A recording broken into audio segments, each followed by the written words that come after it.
to another episode of Spare Time. I'm your host, Carlos. And this podcast is brought to you by Umpqua Survival, coolest store in the land. Today, I've got a pretty cool guest. My guest today is Mr. Eli Hanna, proprietor of the Clubhouse Poker House. Mm-hmm. How's it going, Eli? Pretty good. I think I'm a co-sponsor today, right?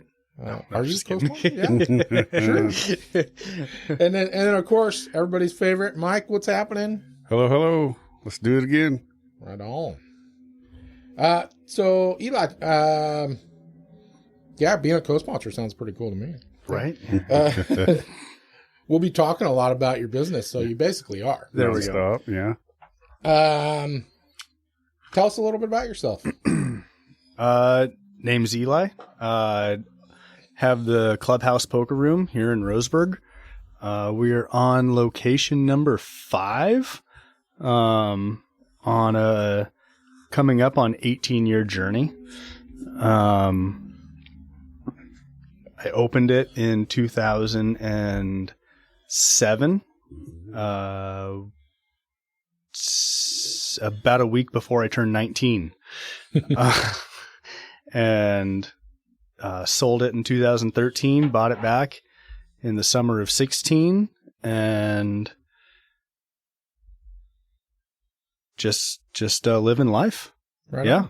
On. Yeah. And you are you're a local guy, right? You're from Roseburg? Born in Roseburg. Parents met in Roseburg.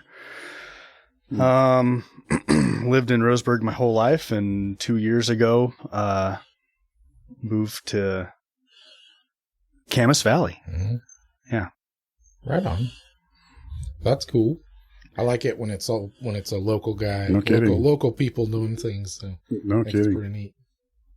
Well, you, Mike, you got anything cool going on? Working. Yeah. You have a good week? Yeah. You didn't have to fire nobody, or? I didn't lose any more hair. You didn't get in trouble for being too angry or anything? No. No reprimands this week. Yeah. They must not have had any freaking management meetings. Yeah, they're waiting till next week. It'll all catch up with me soon. Right on. Oh. So, Eli, you were... so I was saying that you're a local guy, and I think it's cool to see local people build a business right here in town and create something. But you also have like a little family. I was telling you, I do my little cyber stalking on Facebook and stuff, and background checks. Your family looks fun as hell, dude. Like you guys all look like you're laughing and smiling, and it's the way it should be. Your wife and kids all have like really big eyes. They do. Which I think is awesome. Yep. That was part of my vows, actually. I told my wife she had the most beautiful eyes in the world. Love my wife's eyes. Perfect. Look perfect. The little eclipses on them. That's cool. I love them. And my kids are just wonderful. I'm supposed to give Kalina a shout out. She's my 11-year-old coming up on 12. Is your wife from Roseburg area too, or yeah, cool. Yeah, and our families knew each other, and we never met. No kidding. They didn't know each other. Like, woo, good save. That's about as good as I can do. I'm sorry. It'll be all right. That was not glass breaking. That was a bottle opener. Overall. Yeah, like little foam over. Little foam over. You want to grab him a paper towel? Yeah. Leave it to me to spill something right then. You're not the first. You barely spilled, dude. I know. It was really close. Those were cat-like reflexes, man. Thank you. Just knock it over and catch it, though. The bottle opener totally sounded like glass broke, though. No, nothing broke. Nothing No. broke. Nothing broke. You can just Classic. set that on the window so it doesn't get all My wet. wife is going to be laughing when she listens to this part.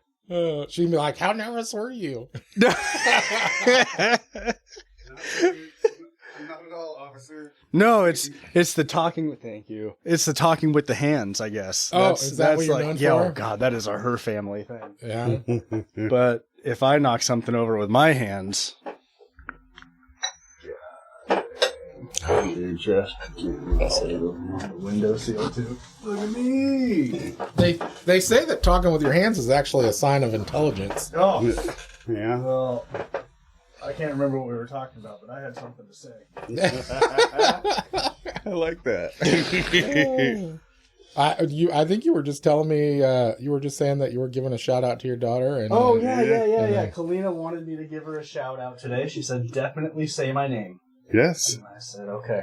How could you because not? she's famous now. I'll pronounce it correctly. You still got more over on that side. Oh my God. Oh, don't worry about I'm the sorry, windows. Carlos. No, you're fine, dude. Believe me, there's been a lot of stuff spilled over there. Yeah. Have you seen my floors at the clubhouse? Let's before we talk about anything else at the club, come on. I have not spilled anything there. I know. You It's have. almost And like I'm pretty sure I've been in worse shape than a lot of your people. Yeah, you have. it's almost like you need wood chip floors in there, like an old saloon. Although man. in my defense, anyone that knows me knows that They weren't perfect when we moved in. I do not. But I'm not necessarily drunk Never. to be loud. That's No, I mean, you're loud. like if I'm Normal. having a good time, I'm pretty loud, anyways. So, but I get the social decibel lift. Yeah, when I'm drinking. and then Maybe I'll spill a beer. Some things I'm kind of competitive with, and like you were talking about at lunch, I'm not the best winner. I'm such a good buddy. Talking shit is one of my favorite things. So, and the more comfortable I'm with people, the worse I treat them. So, Yeah, absolutely. Yeah. If you come and play poker and I not particularly friendly, I'm no, hold on, I shouldn't say that because I'm just filling you out for the first couple of times that you come or whatever. But I can be cordial. I can be cordial. Yeah. But if you're my friend, I'm gonna talk some shit. yeah. Yeah. You're gonna be like, what happened last week? Thought you were gonna win it all. Oh man, yeah. We have this game we play before the tournament. So you were probably when you came in, they were probably playing it off to the side beforehand. But we would play the Chinese poker, Okay. and it's like Pai Gow at the casino Pai Gow. on steroids. And I've never tried that. It scares me. No, I just doesn't no, make that sense one's to me. simple. But this one's a little more complicated, and like you got to know the points to keep track of or whatever. But if you play poker, it's easy to follow the principle of it or whatever. Yes. And it's one of the best shit talking games that there is. Sounds like I might have to learn this game. We play for quarters, and losing a rack of quarters, $25, it hurts worse than losing 200 in the cash game sometimes. No. Yeah, depending on who wins. I You're like, just shut the I fuck honestly- up and take your money. like I was telling you, I mean, years ago I used to play poker quite a bit, but I really don't play hardly at all for years now. I mean, literally until I started trying to practice a little bit at your place, and by a little bit, I've been there twice. So, other than that, I play once a year at that freaking tournament at the fairgrounds, and that's about it. But I play every once in a while. I play cribbage or some other random games with my wife and or friends that come over. And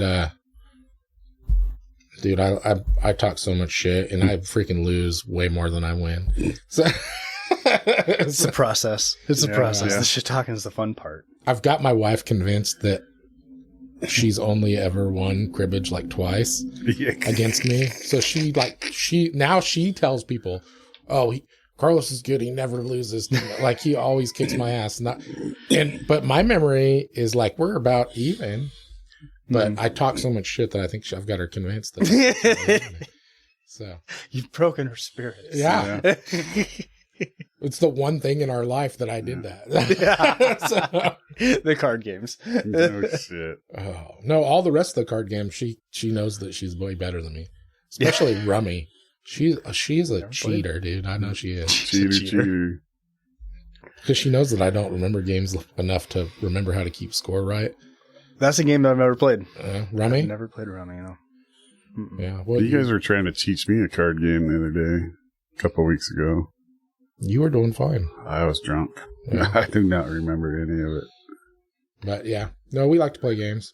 Yeah. So I've actually been trying to convince her to let us teach her how to play poker, because if she played, There's a bunch of couples that go go in down there. there, and I think it'd be fun. Yeah. So I know if I can get her to try it once, she'll be into it. 'Cause she likes. I've never had her play a card game that You guys she could didn't like. flip flop on who's DD that night. Yeah, Yeah. yeah, that's what we'd do. Yeah, that's what we do. We'd flip a coin. Call Dominic. Oh, yeah, we got kids now that can drive for us. That's how Mike gets home half the time from our house. I'm starting to have like conversations of like when you have a car now. Like we're getting to that age. That's great. Yeah. Dude, once you have kids, time goes by really fast. 6 years. Mhm. Yeah.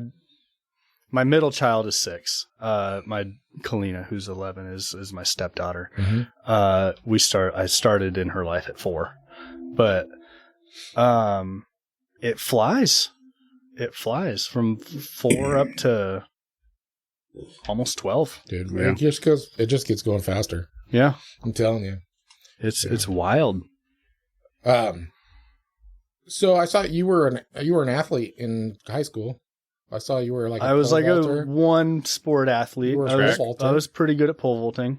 Every time I think of pole vaulting, all I can picture is that viral video of the dude getting hit in the junk with the pole. It's violent. It's terrible. Yeah, And I'm awesome. like that I guy's think never- I have like a whole clip of different pole vaulting videos saved on my phone that Isn't are there- all equally hilarious in Isn't there a different ways. technique Yeah. that you don't do that with? You're supposed to throw the pole back. Yeah. And he like brought it back, Towards and him. so as his pole went under the crossbar, he was flying over the crossbar and just meets the pole Impaled. directly in. Impaled. The other viral video is the one Horrible. of the guy That whose snapped. junk snags on the pole on the As top he goes poles. He's over. going over. There's some pretty good pole I think breaking that- videos yeah. out there That too. was the That was at the Olympics. For the I think. Olympics, yeah. His- Like they're like, I guess he's too much of a man. Yeah, He's gonna get a gold medal because his junk literally drags on. I it. watched that Yeah. one this last year. I got sent that so many times this last summer or whatever. Oh my god! He didn't use enough tape. Yeah. Oh man. Yeah, But yeah. I coached too for Roseburg. I graduated in 06, and I think starting 2008 or 9, I was the head coach for pole vaulting. Cool. Replacing my coach, which was really cool. And did that for 5 or 6 years. Right on. And then life changes and Yeah. new Move different on. things. You move I bought the clubhouse back, and So on that, how did that go about? Did they reach out to you to buy it back, or did you just hear that it was up The for sale clubhouse? again? Yeah. I sold it originally to pay for a wedding and a honeymoon. Whoops. That was my first marriage. And To a friend or just to some random person? Well, yeah, they had to be friends, otherwise they wouldn't have gotten married in the first place. No, I think he means who I sold it to. The seller. I know what he meant. I was fucking with him. But I kind of thought that too. I'm like, Well, oh yeah, well, like we were close at the time. it could have been an internet thing, you know. I'll get you papers if you marry me. Right? Anyways, check it. No, it was actually on a totally, and I super regret it, who I sold it to. But I sold it to just someone who found it on like buymybusiness.com or something. No shit. And he was retiring from the military, and it was kind of like a sketchy deal. I never didn't get my money or anything, but it's like his retirement got postponed. Oh. And he had his cousin come up, and he was just a real pile and didn't run it into the ground, but like really ran it into the ground. Like you can't run a poker room and have people questioning your integrity. Yeah. And that would be a conflict right there. And it would be just like really simple things like, hey, we have 22 people for this tournament, and it looks like there's only buy-ins for like 16 people in here. Like, what's going on? So they ended up selling it to a local guy. And oh wow.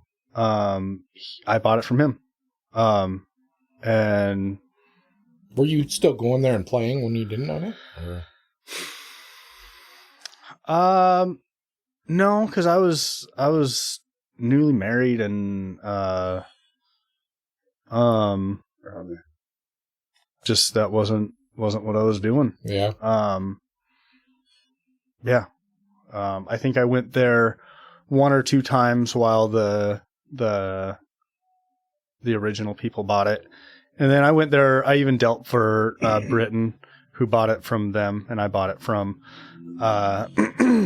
him, or went and played while he had it a few times. But I don't play that often. Yeah. I like to play my Omaha games on Sundays when I get the chance, but it's usually full enough to where I'm dealing most of the night. But it's a rare thing where I get to, especially now with the family, where I get to go up to Eugene and play or whatever.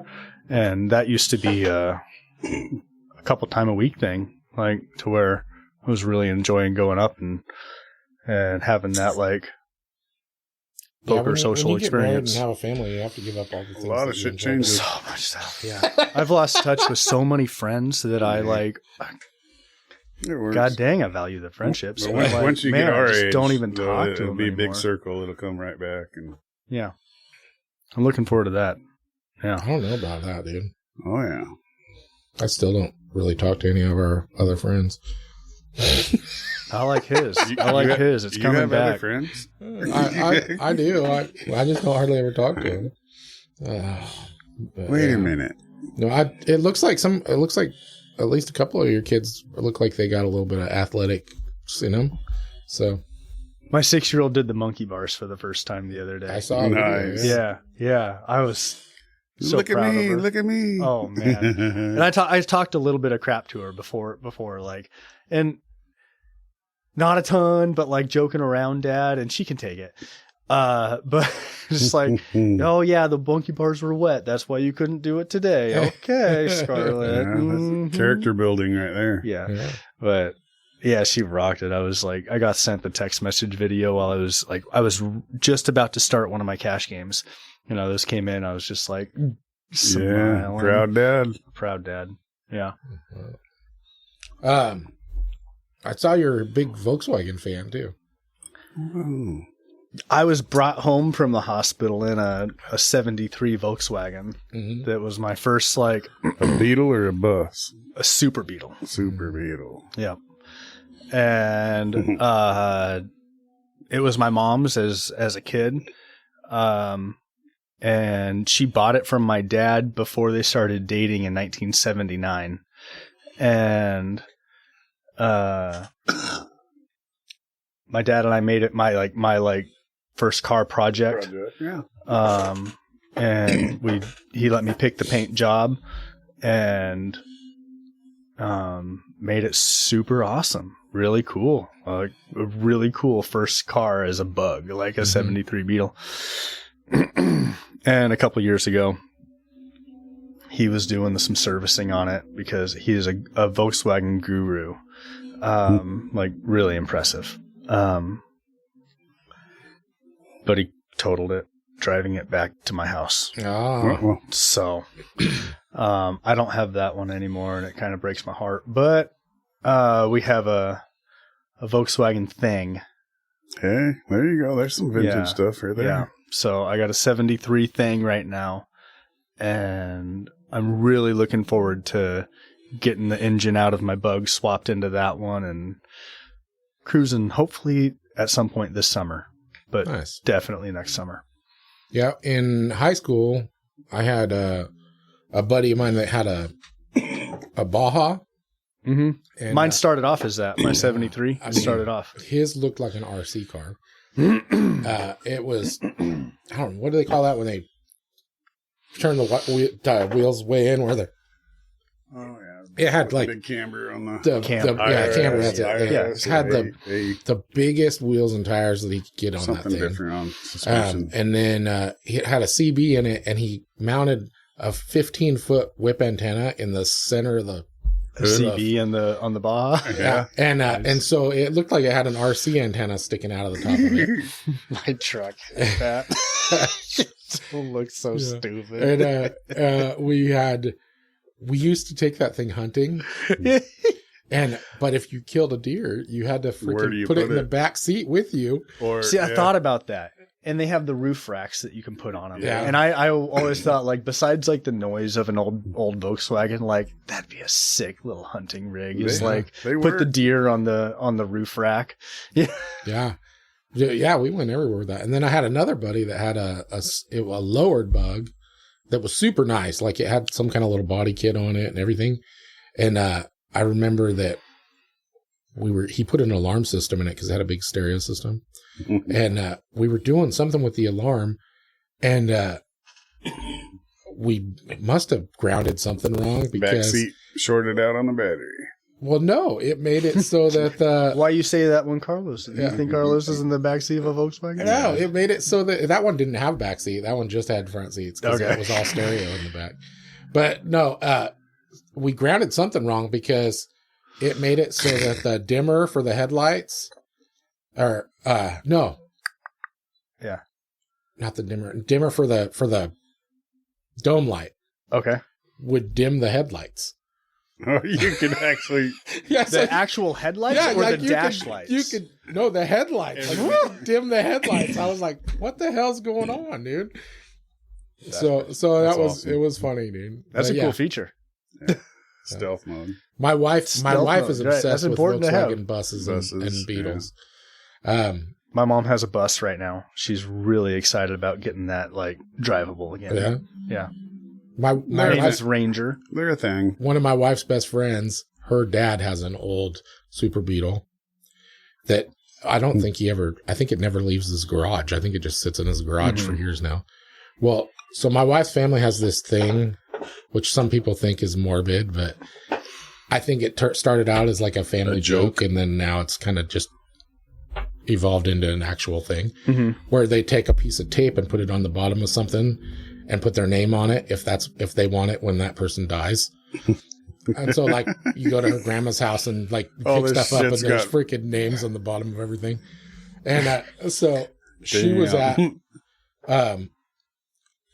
her best friend's dad's house. And that's a pretty good idea. She was talking to him about this beetle, and she's like, none of your kids want this. And he's like, I know, I might end up having to get rid of it. And she's like, the hell you will. And she grabbed a piece of duct tape, put her name on it, and stuck it on the bottom of that thing. So her name is on the bottom of that beetle, and she's hoping that he actually gives it to her someday.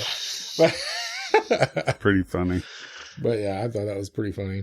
That's kind of the way my grandparents did it with, my grandma was a painter, an artist. So she had just like so many of her own paintings on the wall.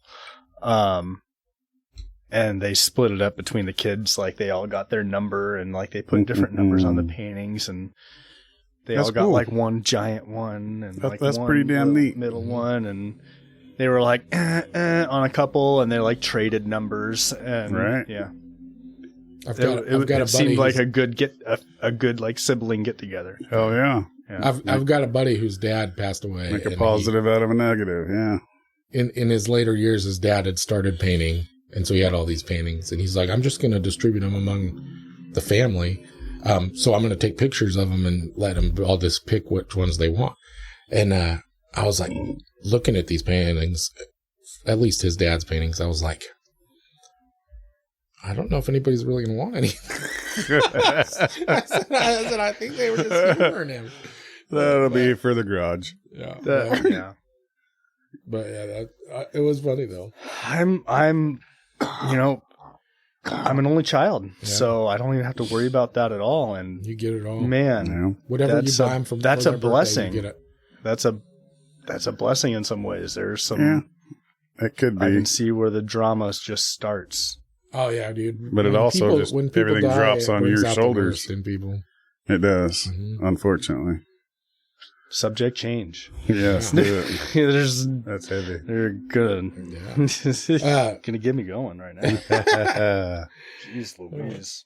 I saw. So you said that you worked at you also worked at like Sherm's and first job. Yeah, and Sherm's Thunderbird. I saw that you worked at Dutch Bros for a while. After I sold the poker house in 2013, I got a job at Dutch. Which store I started off on location. How about that? Started off at Stewart Parkway. Right. And I moved to Diamond Lake after like a year and a half. I kind of split my time. I worked there for about 3 years. Nice. Cool. And worked at Stewart Parkway as mostly the night guy for a year and a half, and then moved to Diamond Lake here for a year and a half, and it was a lot of fun. Yeah, my first week was the last week of like papers, scribing before the notepad, the take for the day, like how many cups there were and how much you took in and all that stuff. And my last week was the first week with those blue iPads. Yep. Nice. Yeah, they. So I've lived through it all, and I was gone before they went all corporate. Yeah. Corporate. Yeah. Well, I think Dutch Bros kind of changed the whole way all the coffee places run, because as far as how people, the people that work there treat everybody. Oh, it was wonderful. Yeah, I loved it. Yeah. Clayton was. I used to give my wife a hard time. It was really good because I was like, why do they want to know what we're doing every time we come in? I was like, why do they? I was like, it's a lot of rotation. Just give me my coffee. I don't want to freaking talk to you people. No. and she's like, they're supposed to do that. Just be nice. I was like, I always do the one in green, and that's my on some of the employees I have. That's the Christmas present I buy on like a $25 card or something like that. Or that's a crazy night. I worked one of those nights where it was like half off gift card night. Yeah. Oh geez. And it was nuts. One of the best practical jokes I ever played was on the first year I worked for Dutch. They were coming up on the 2-for-1 gift card sales. And my manager, Cody, I played poker with him before. It's kind of like the in I had to get a job at Dutch. And all these gift cards come in like by the box, by the case of gift cards, because there's going to be so many purchased. There's like a code you can punch in to be like, I'm selling 20 at $5 a piece. And it's just like one type in. So you don't have to go through punching in $25 gift cards. They know there's going to be a lot. Then. Yeah. He's like, just keep them in order. And I told him that I shuffled the cards, and he's like, no, you didn't. No, you didn't. Yeah. No, you didn't. You did not shuffle the cards. It's a nervous habit. You're going to be fired if you shuffled the cards right. It's a nervous habit whenever I get cards in my hands. I didn't shuffle those cards. That would have been awesome. He had like a little bit of a panic moment. Yeah. Like, no, you didn't. It made his heart start going. Was it like a fake shuffle or what? Or no. I just told him like the box of cards, like all the cards that are in order. So you can punch in like this number through this number. They're all $5 or they're all $10 or, and he's like, no, you couldn't. You ruined my night. You really didn't do that. You're sitting there freaking putting it back in order. Oh, that'd be awesome. Yes, I did. This is how I quit. No. Oh, gosh. Oh. You said what's that? I was going to say, you said you went to UCC for a bit. Yep. Yep. So was that a just right after business high school? Or what was the... I mean, that's the most general. If you don't know what you're going to do in life, that's the best, like, that's one of the categories. So what's your associates in? Business administration. It is business. Yeah. Okay. Yeah, that's what I did. Because my son is kind of going through that right now up in Seattle. Because the whole underwater welding thing didn't work out. Yeah, that's not a good plan, boy. I was like, that kind of narrows down what you can there's do. there's only certain places, unless you're in the military or something. That is specific. Yeah. Well, So- I mean, being an above ground welder is a respectable profession. Yeah, that's what I think a lot of kids they look at. they money try and value. make their decision off of the highest paying jobs they can find. That's true. They look at a list. My No practical knowledge of it, just a list. there's like a 3-year stretch after high school where like people who don't really know what they're going to do, which I Right. was included in that for sure. They're like, well, the military, Yeah. and is ASVAB, ASVAB. yeah. And one of my buddies who joined told me his score for that, and I'm just like, I can beat that. Yeah, no shit. They don't Dude, care. if you take the ASVAB though, somebody's coming. There's recruiters going to be At my door the next day, Exactly. man. At my door the next day. Without even contacting them. Yep. And I'm like, I just wanted to like take like the practice test. Like, I just wanted to see that I was. I'm sorry. No, I'm really. You not opened the door interested. though. I'm sorry. Son. You opened the door. I did. Both my boys. My parents. I was living at home at the time because this was right after high school. Yeah. And my parents answered the door. They were like, "There's a military recruiter here for you." I'm like, You got something to tell me? I just searched it once. Yeah. I got to do it twice. Like, there's a 2-year age gap between my youngest 2 boys, and Gavin was first, and and then Jonathan's turn went around, and the same guy come back to the house knocking on the door.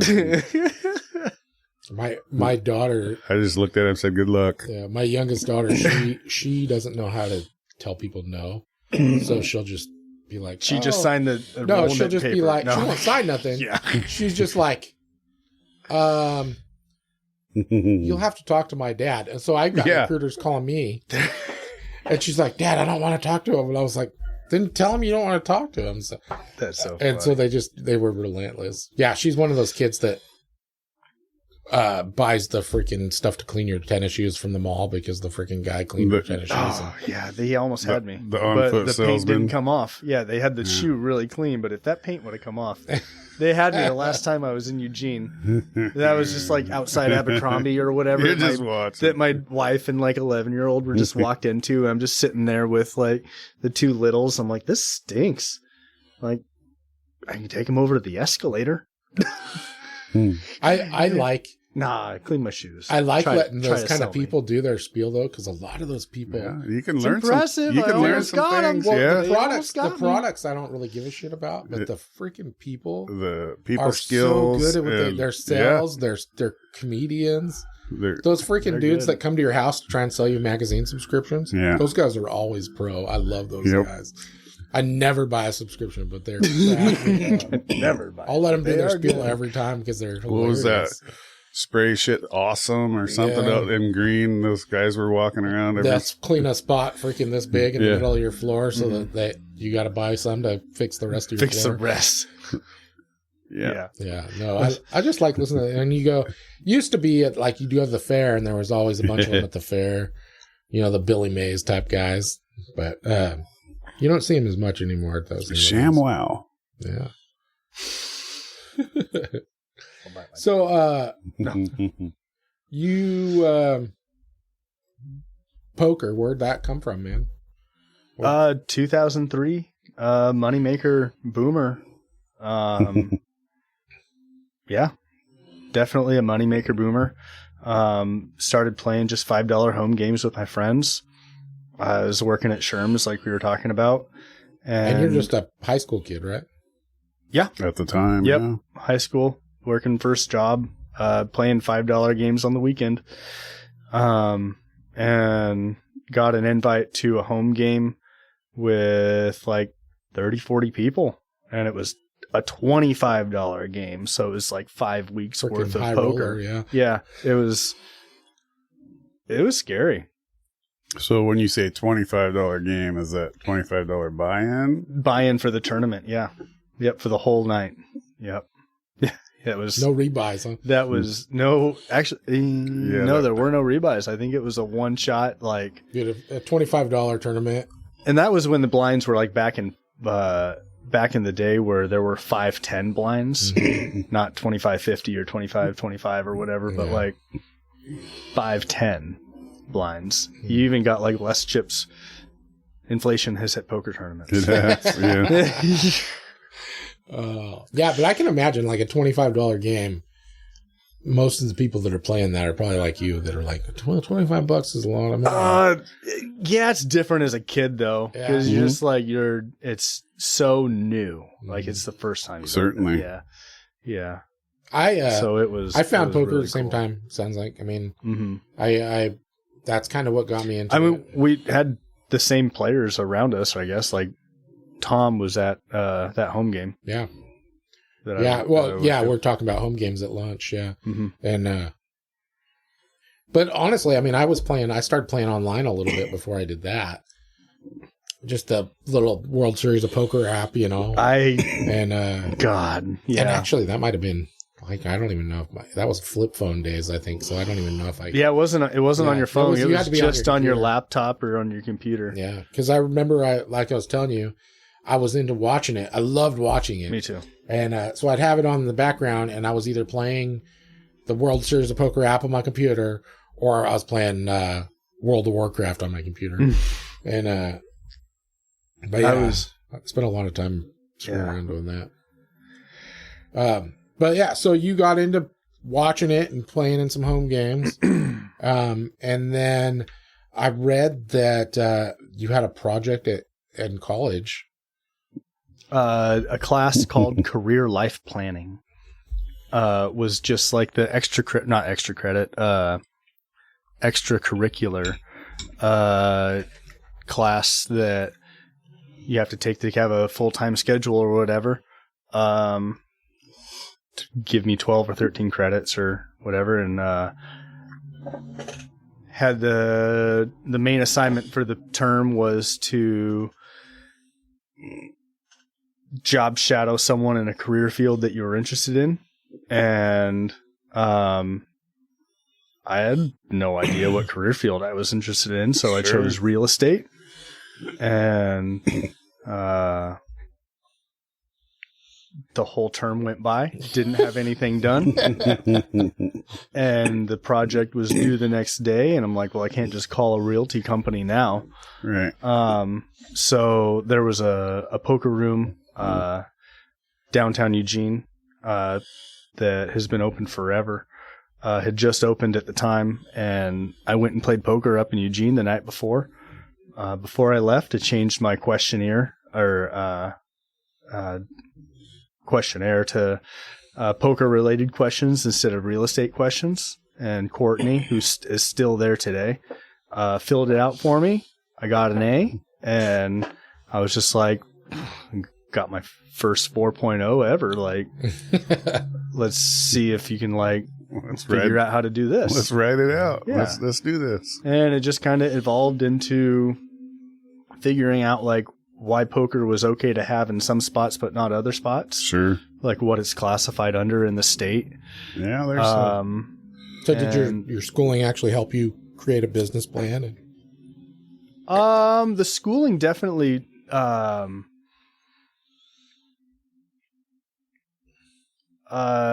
gave me that moment that set everything into motion, I guess. Yeah. I don't know if it gave me the real tools I needed. I wish I would have paid more attention in my different computer classes like Excel and stuff like that. I'm right there with you.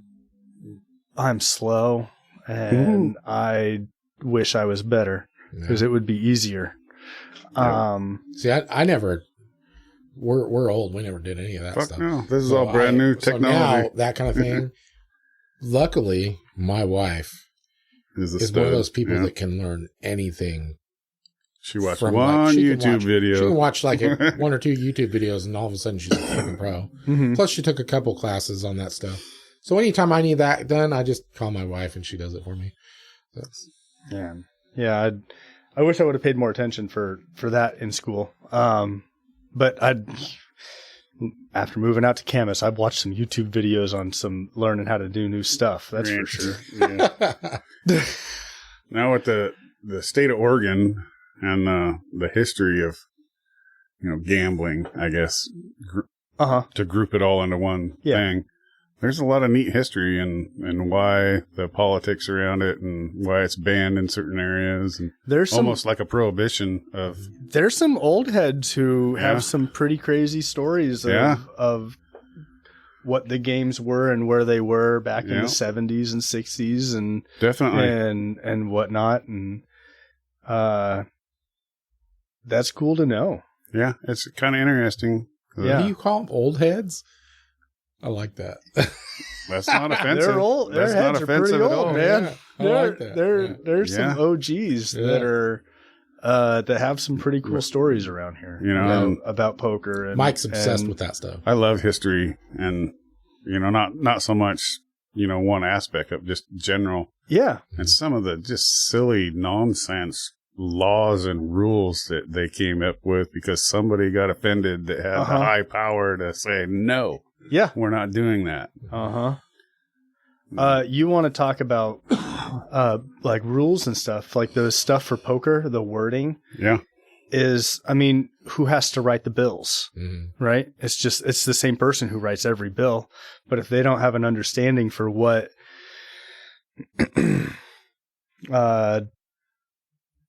genre of material of law they're writing for or whatever, like there is some weird ruling, weird wording in the state of Oregon. Social gaming issues. Yeah, definitely. And 100%. And it just gets weirder as you go down to a local level and don't have a state official doing it. Yeah. Like it's, the Sutherland one was pretty funny. Yeah. Well, let me tell you, each township or county, however you want to word it, had their own. Mm-hmm. And everybody has to go off of each statute from the state and make their individual law, like the Oregon state law for social gaming for poker, basically lays out like its rules and then says any additional rules have to be determined by your county or district or city or whatever. Sure. But those have to abide by these. And there's some stuff that was written back in the 70s and yeah, it's weird. And you had to deal a little bit with that right when you got started, or not right? Right when I bought it back. Yeah, right when I bought it back, there was a House Bill 2190. It'll never leave my head. That was going to change the definition of social gaming and just make every single poker room in the state of Oregon illegal. Mm-hmm. Yeah. And that got, unless it was state ran, like with the state lottery type shit. The lottery was definitely for it. Yeah. And there and were all some the casinos were probably for it. The ones in Washington were the biggest pushers for it because there was that Alani or whatever the casino was, right. And all those poker rooms just north of Portland and La Center. That 91, I spent a little bit of time there because that's when I graduated in 91 Roseburg. Okay. So 92 and a little bit of 93, I was in Portland quite often. And we would go cross the border. La Center.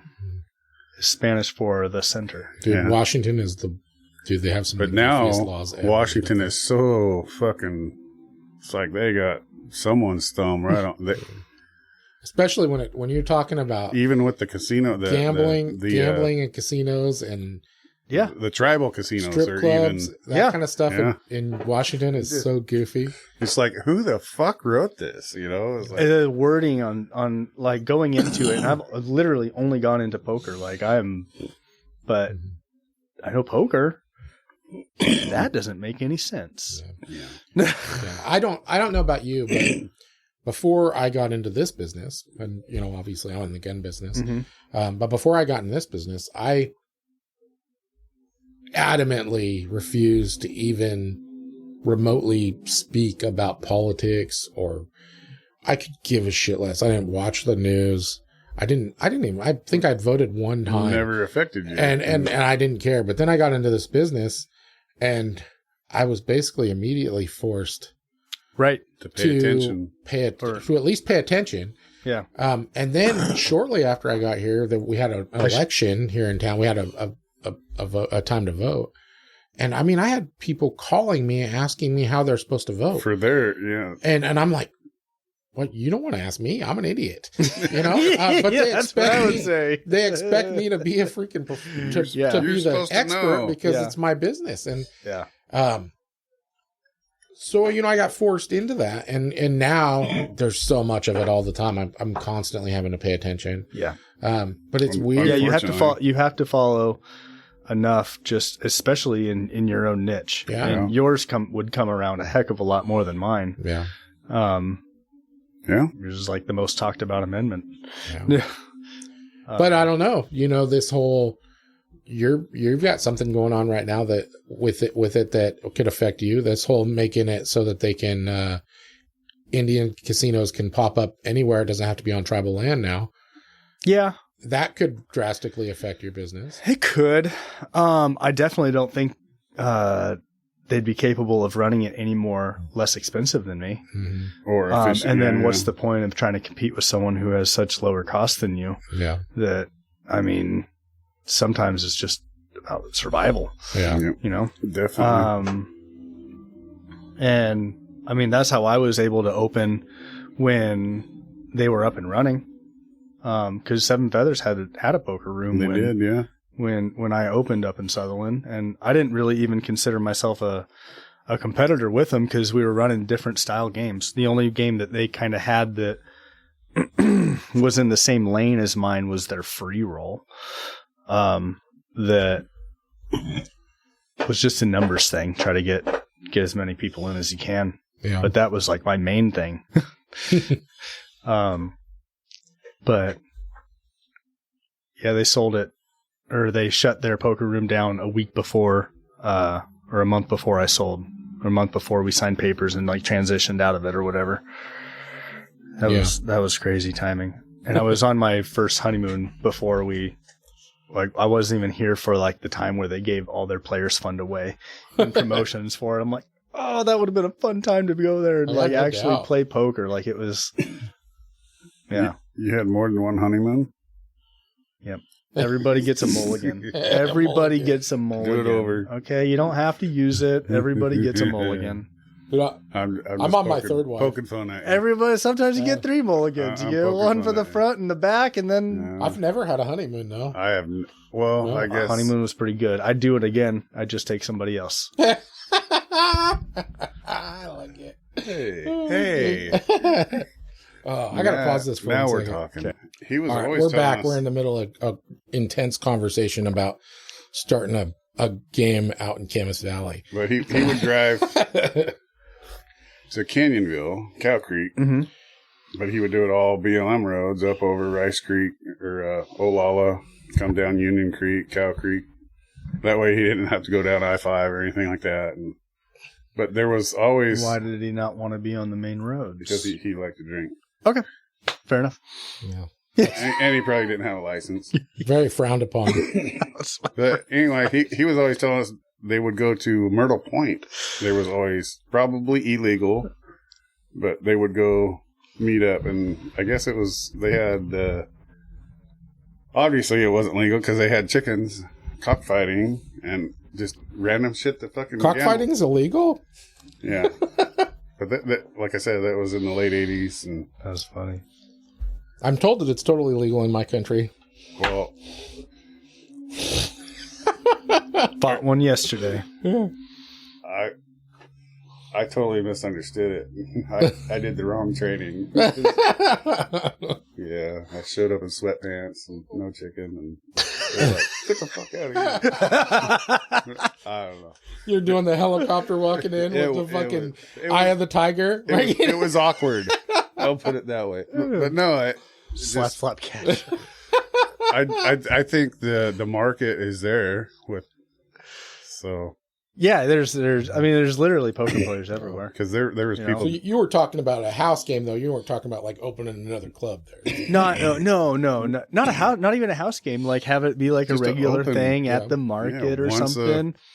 And community center, or whatever the fuck you want to call it. Yeah, they have to have 10 people in the community, like or there's enough players at the coast that would meet halfway. Fuck, Marty lives out there. He knows a lot of people. Well, I got a buddy of mine. He lives down in Riddle, and there's apparently there's a poker game at one of the bars down there. Riddle is where the real games used to be. Like when I was talking to you guys at lunch his about dad, he would drive over there. He plays in a tournament at some bar down there twice a week. Yep. Yeah, and twice a week. There was a time in the 70s and 80s that there were some games in Riddle where paychecks were and property deeds. That's probably there were some big games. Probably a shift change from the mill. Yeah.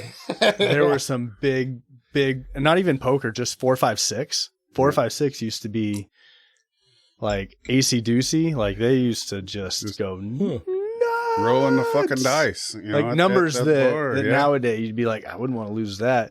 Your grandpa was losing. You're winning. Like there were some big games in Riddle back in the time. That's crazy. Yeah. That's the way I remember it. Yeah. Yeah. So that's cool though. So I was telling you at lunch, I don't know. I mean, opening a poker club seems like a huge leap of faith. I mean, to me, I would be, and then once you get it going, you got to be like, especially because you're a kid, you got to be like, I can't believe this is fucking working. Right. How is this actually happening right now? And you got to keep on top of shit too. It's okay. It's pretty amazing, dude. Your success story right here. Treading water. Yeah. No. You were telling us, let's backtrack a little bit. Tell us a little bit about starting out, what it was like. You were telling me a few things that were cracking me up. So I was living at home with my folks, and I had taken the career life planning class where I changed my assignment from real estate to poker. And after I changed it from real estate to poker, I literally just drove up and I played cards in Eugene for a night. And I came back, gave the presentation, got my first ever 4.0, super proud of it. And just my mind kind of stayed on fire with it. And it kind of went from, why is this okay in Eugene, but not Roseburg? Okay. Social gaming is the definition. Like why poker is a thing in Oregon. Roseburg doesn't have it. So who has it? Riddle has it and Sutherland has it. Well, I live in Roseburg, so Sutherland's closer. What are the rules for Sutherland? And checked into that, and nothing ever shut me down. Nothing ever said you can't do this. When it came to going through the process, my parents are awesome. But I took out they co-signed on a credit card that gave me $10,000 to be able to buy some TVs and used pool tables and and poker tables and folding chairs. Were they thinking it was going to be an actual business, or were they like, he's having fun with this? Man, if your 18-year-old wants to open up a hangout spot that might break even, you should let your 18-year-old open up a hangout spot with no alcohol. They're going to say this is a learning experience. Hopefully break even, and that's going to be a really cool life experience no matter what. And I did that, and found a landlord that was cool with the idea of it, because I'm sure a bunch wouldn't be. And we had a cool space and painted the back, and I hung up cool posters all over the place that 18-year-old me thought was really cool. Right. I'm just picturing little vampire. I had like the Kramer poster, the gay vampire stuff. No, I'm a basketball guy, so I had like Jordan stuff. Yeah. Scottie Pippen vampire stuff. God damn you! Sparkly vampires. I'm a werewolf. No, I'm just kidding. No, No, it was. Were they at least in was really frames, cool. or were they literally up there with like Just pinned them up. They were laminated from my mother Oh, with God. thumbtacks. Yeah. But they were laminated. Yes. So they were at least they were good. laminated. They were laminated. They were high quality. Yeah, no board. No, I couldn't afford the frames. No. That came later. I don't have any decorations now. Now the only thing I have as a decoration is the club championship trophies that are on the wall that are awesome. And in the bathroom, I have a royal flush theme because I think it's just kind of punny. Yeah. Some of your guys' players, though, have actually done some stuff, so it'd be kind of cool to get some autographed pictures or I mean that kind of stuff. Or cool. you know, what's the famous dude like Doc Holliday, a picture of Doc Holliday gambling, or that would be the themed posters that I would probably put up nowadays. The dead man's hand, you know, just stuff like that. Yeah, that would be kind of neat. And you've been, like, I saw you were in that what's it called? I don't know. Umpqua Life or whatever. It's like a magazine. I was in the Women at Work issue. So yeah. was I. I was just gonna say, so was he. I got that. I'm like, oh man, with the But Women I have at that Work. article up on my wall in my office here. You know. Yep. Yeah. So I mean, you should have that kind of stuff up. It's cool. Yeah. I have that hung up in the room with the couple news review articles that I had. I saw yours consolidated down better than mine, but that was cool. I actually had to consolidate it down better because I used to have the cover up there too, but then everybody's like, "What's this Women at Work thing?" Women at Work. You got to turn to page 12. I can't do it. Oh wait, turn to page 3. I've thought about reaching out to them and saying, "You guys need to put me in another." This issue." is bull crap. Yeah. That's awesome.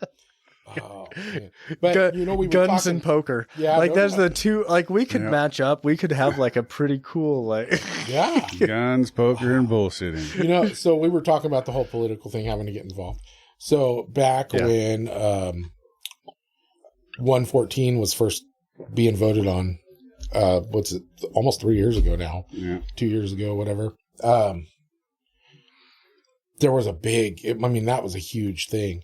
And there was all these people that were, they were doing the 3-day rule with firearms where they were releasing guns. 111 is the violent crime run, but what's 114? 114 basically was trying to make it so that you had to get a permit to purchase, made up everything that could accept a 10-round magazine illegal, a bunch of stuff like that. And changed the background check service. It started probably the biggest gun sale freaking push ever.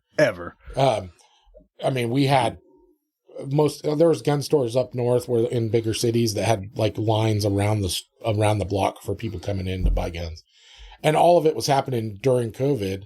So they're only letting like one customer in at a time type of thing. And so, but yeah, we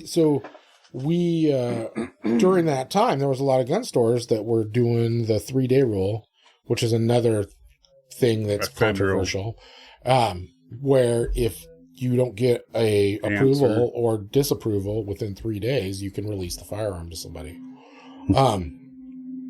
And there was people advertising that and doing that. And for me, I believe I'm like the front line to keep guns out of the wrong people's hands. Yeah. And you have a bigger responsibility of exactly. And so I absolutely refused to do that. Yeah. And most gun shops until 114 were right there with me. But because they were scared of losing money, a 30-day, they were scared that people weren't going to buy from them because they had to wait longer. Mm-hmm. So they were doing that. And then there was people that were advertising. I was like, it's one thing to do it if a customer that's been there forever. I could understand that. But if you're advertising that you're doing it, you're encouraging people that know they're going to get people turned down to come buy from you because they know they're going to get it in 3 days, whether they're going to get approved or not. And so I was adamantly would not do that. And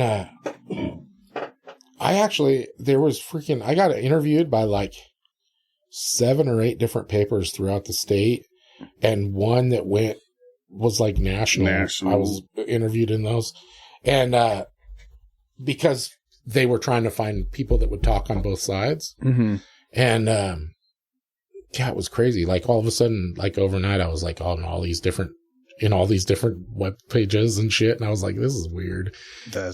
But it's weird. That's what we were talking about. When, I could see that. You know, you get into a business, you become a business owner, and all of a sudden you're thrust into this part of it that you didn't even know was part of it. Yeah, the behind the scenes shit that you. It was scary buying it back and going right through just immediately, like definition changes. This might not be a thing anymore. Like, okay. You're like, did I just make the biggest mistake of my life? All right. Yeah. Coming hot off a divorce. Yeah. No. No. Hey, if there's a time to lose it all, might as well be then, right? Right. You did it right. Good. It was good. Oh, yeah. No, but I think it's cool that you freaking just kind of, you were like, and your parents were right there down with it. And that's amazing. Yeah, they play weekly. It's awesome to have them around. They've been just the support. The most supportive. Pretty badass. Yeah. Yeah, that's neat. It is cool. So, you were telling us about starting up. We were joking because you were like saying that it was just some kid running it and you had folding chairs. You were like, yeah, I was ran by a kid. So tell us more about that. I mean, the beginning years they were just like $20 tournaments that. About how many people were coming in on average? I had 4 tables, and there were some times where I would get 4 tables, or maybe I had 3 tables. I think I just had 3 tables to start. Where I would get three tables worth of players. And it was just if you imagine a home game that you paid $5 to go like have a spot to play it. Like that's all it was. And that's really still all it is like I provide dealers now that make it a heck of a lot better. 'Cause if you're new to poker, especially, like you don't want to deal yourself. Right. That's intimidating. And your dealers, they're good at letting you know what's going on. Like, cause I don't play enough that I remember everything. So they'll be like, they'll call it out before I even am done processing what's happening. Yeah. You know, and also if somebody's camping out, they're hurrying like, the action on, dude, let's get it going. Yep. So. Yep. No, there's a lot of businesses that have a lot of turnover and everything. And my guys are like technically gig employees and like, but I don't go through them very often. There's not a lot of turnover. Oh, yeah, they probably enjoy it. You know, they love it. Yeah. It's like if they were going to go have fun doing something, chances are like poker's going to be in the top 5 of that list. And if you're going to, right. Yeah, it's are it's most just of fun your to be around. dealers players also? Definitely. They're guys that 100%. I won't if someone comes in and says I want a deal,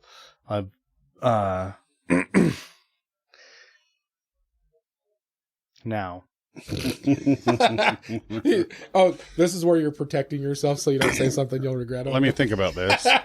Now, I won't bring a dealer on unless they've like come and played a couple times and like we get to know them and like but there's been a couple shots I've taken.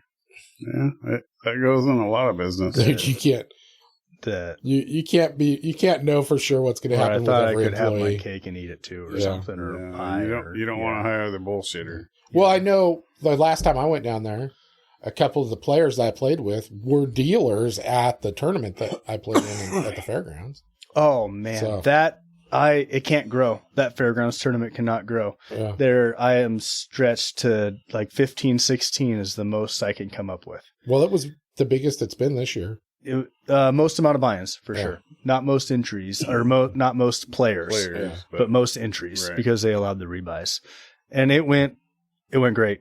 I was super pleased with it. It was longer this time because last year I came in 9th place, so I was at the final table, and I was home at like right before midnight. Yeah. And this year I went out like 24th place, and it was almost 1:00 in the morning when I got home. It was later this year? Yeah. Yeah. I think it went a little bit quicker later in the tournament because the last hand was at 3. And I was really worried about the rebuy thing because that wasn't before. There was no rebuy before. Yeah. Which I think that might have been what made it take longer.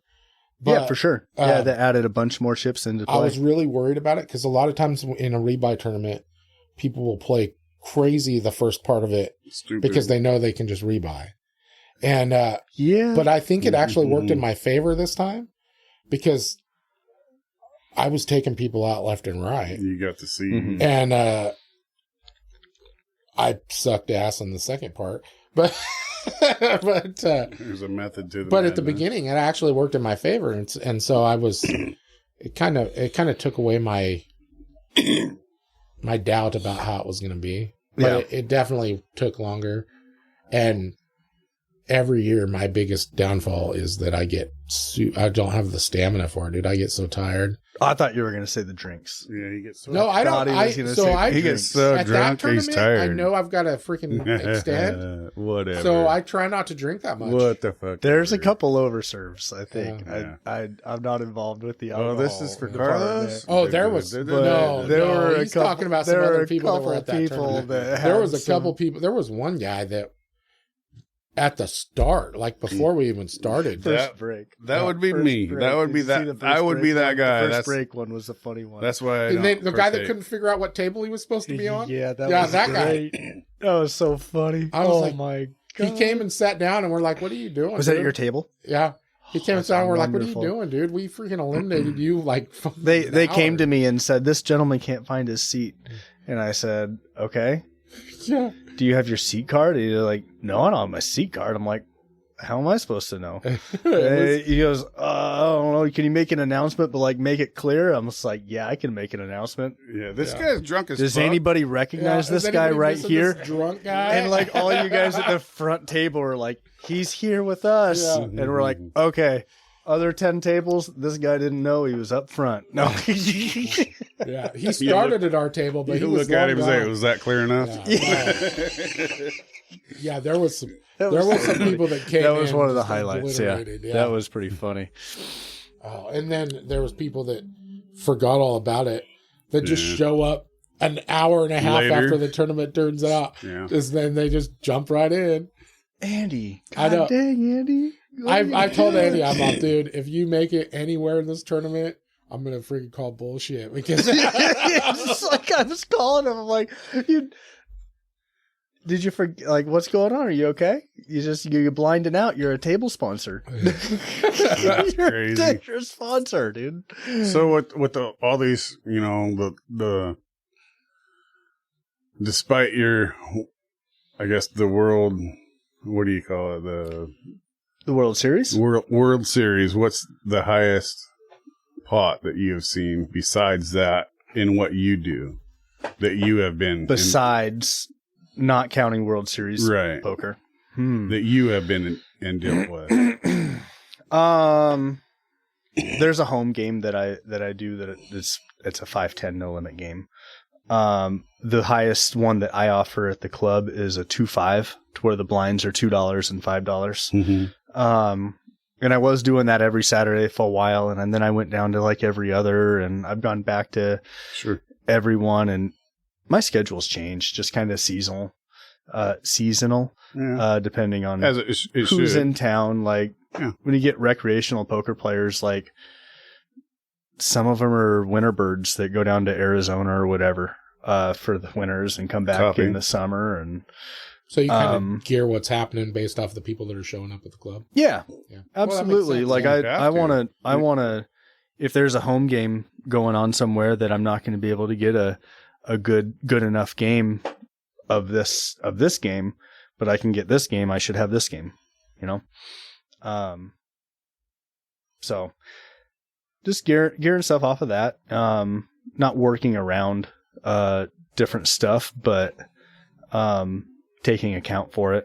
And you said at the club, all that you're allowed to do is tournament style, right? No, that was just up in Sutherland when I first started. Now, when I bought it back in 2016, I'd kind of like my mind got on fire about it again. And I wanted to make it like the spot. And like, if it was going to be like the spot for poker, like around here, it needed to be in Roseburg. Mm-hmm. So I went to the city council, and asked them to change the, city ordinance for social gaming from not allowing it to allowing it. And they had talked about it a couple times in the past decade. Sure. You probably had a couple players there that were probably pushing for it. There were not in particular. I didn't like make a big deal about it because I didn't want it to be like big thing that anybody would ever know about it really. But, there was a discussion about it, the first time I owned it when I was, I'll say a kid. And they said no. Mm-hmm. Roseburg just said no to social gaming.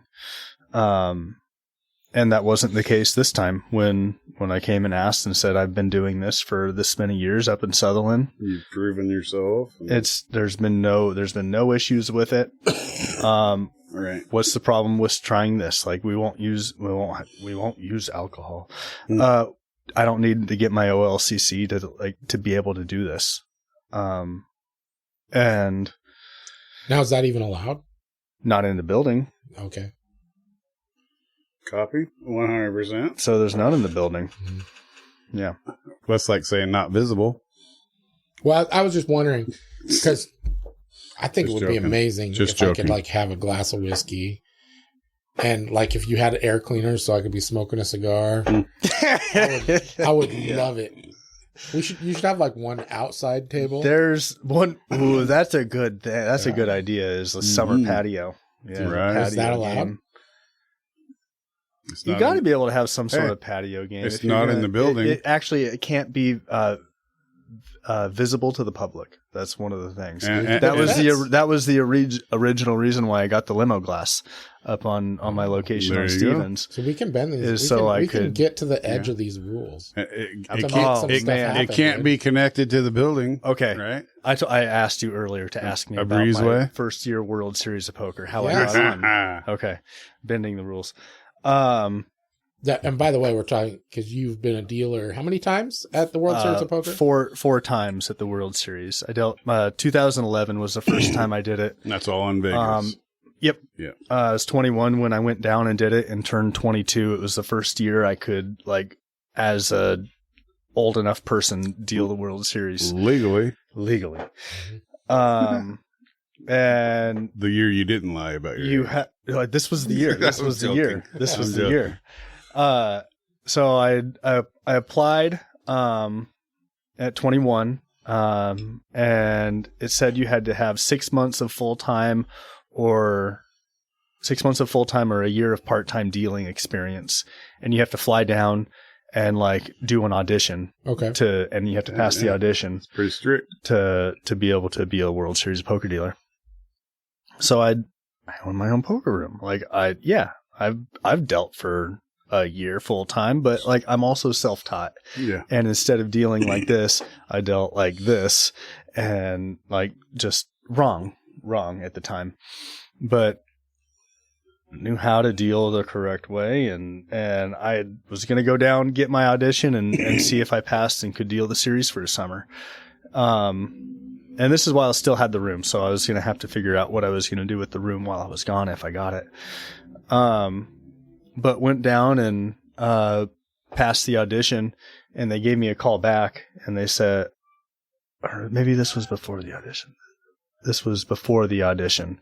I applied and they called, for a reference, because they called you put where you've been working. Yeah. And, my first name is Douglas and my middle name is Eli. I'm an Eli. I go by Eli. So I answer the phone, the clubhouse, this is Eli. And they say, hey, this is the so-and-so with the World Series of Poker. We need to talk to Douglas. We're doing... You're like, hold on. Basically we're doing this. He applied for the World Series. does Douglas Hanna work at the clubhouse? And I say, yeah, he's been working here since the very beginning. It's like I can never get rid of him. Yes. Yeah. And they say, well, is he good? I'm like, he's the best dealer we got. Yes. The best. Yeah, actually, I don't know how place is gonna run without him. Yeah. Yeah. Fuck yeah. Talk yourself up. That's the way you got to do it. And Sweet, dude. they're like, well, okay, well, that's perfect. That's all we need to hear. And I got the email that said this is what time your audition was, and took a solo little flight to Vegas and had a couple days. Is that all your own expense, or do they pay for you to come down for here? the audition? Yeah, you gotta pay yeah. your own way to get down there. So you gotta want to do it. So You gotta want it. You had to want to do it back in the day. Now you can do like a FaceTime or a phone interview and just answer questions. thanks to COVID, right? Yeah. Something like that. Yeah, that was wild. Yeah, that was crazy.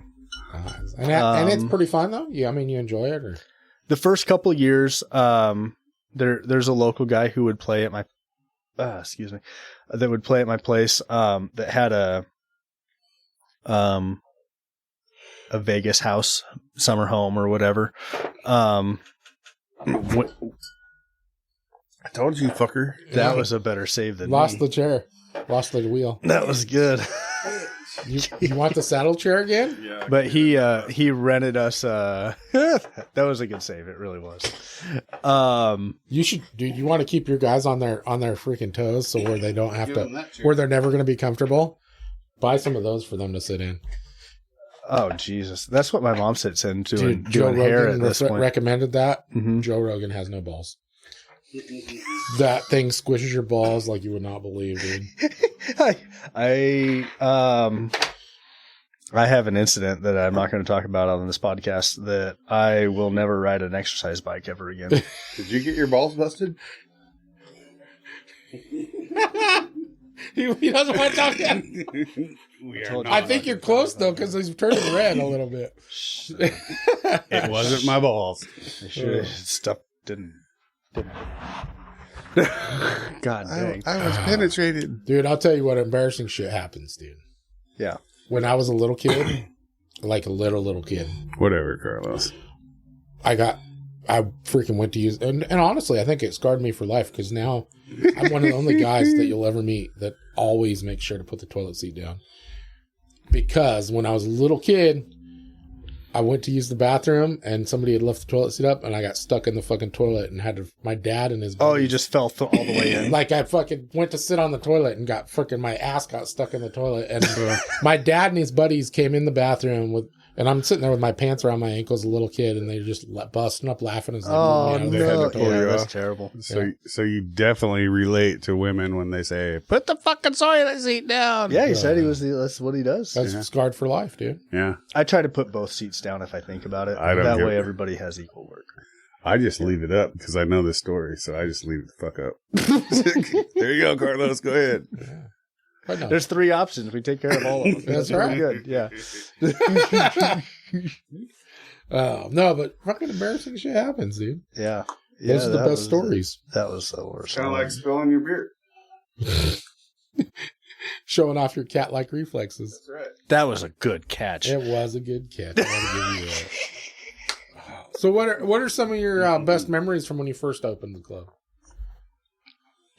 Best memories from first opening the club. I mean, it had to be cool because you were just a fucking kid. Yeah, I didn't have Wi-Fi. And I would have homework to do from UCC because I was still going out there. No shit. And I would have the table as far up against the window as I could to try to steal the Wi-Fi from Books Gallery across the street. And sometimes I would play internet poker off of the Books Gallery Wi-Fi, and it would just like randomly like, you're too far away, cut out, and you just lose out on like a bunch of Everything. hands, and you're like freaking out. What the hell? I remember those feelings vividly. I had my 1 year up there.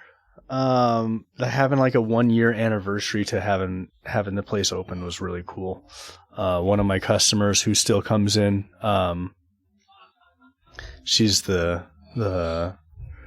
really nice lady in Debbie in the Denali or the. Oh, okay. Okay, that one, yeah. I honestly she brought me a cake. heard about her way before I ever even checked you guys out. Is she like the vixen? No, it, she's the bartender. oh, yeah. Nothing's inside. Nothing. happens inside. No, she's just a What? super nice lady. Yeah, Debbie's awesome. She hands out sodas. What? Yeah, Exactly. And she's been playing since you first opened. pretty much. Yeah, that's cool. Is Yeah, there her a and her big- husband were playing in the home game that like kind of got me started with like the kind of poker community around here. And that's where I like made my announcement when I was like gonna think about it and open up, and I had the building picked out, and I had bought tables, and I went to the home game, and I'm like, I'm doing this. Like, this is every other week. I'm going to do it every day, or 3 days a week to start, but not on these days because you do it on these days, you know? And that's how it started. It was just like, I'm going to work 3 days a week at this. And That's pretty badass No, I think it's cool. because it's working out. And you were I saying think on your that's 21st birthday, everybody's Yeah. like, hold on, yeah. pause the game.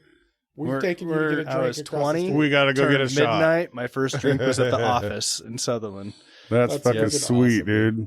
Yep. And you know you're doing something right when your customers are like, hold on, We're pausing. let's this. pause. Yeah.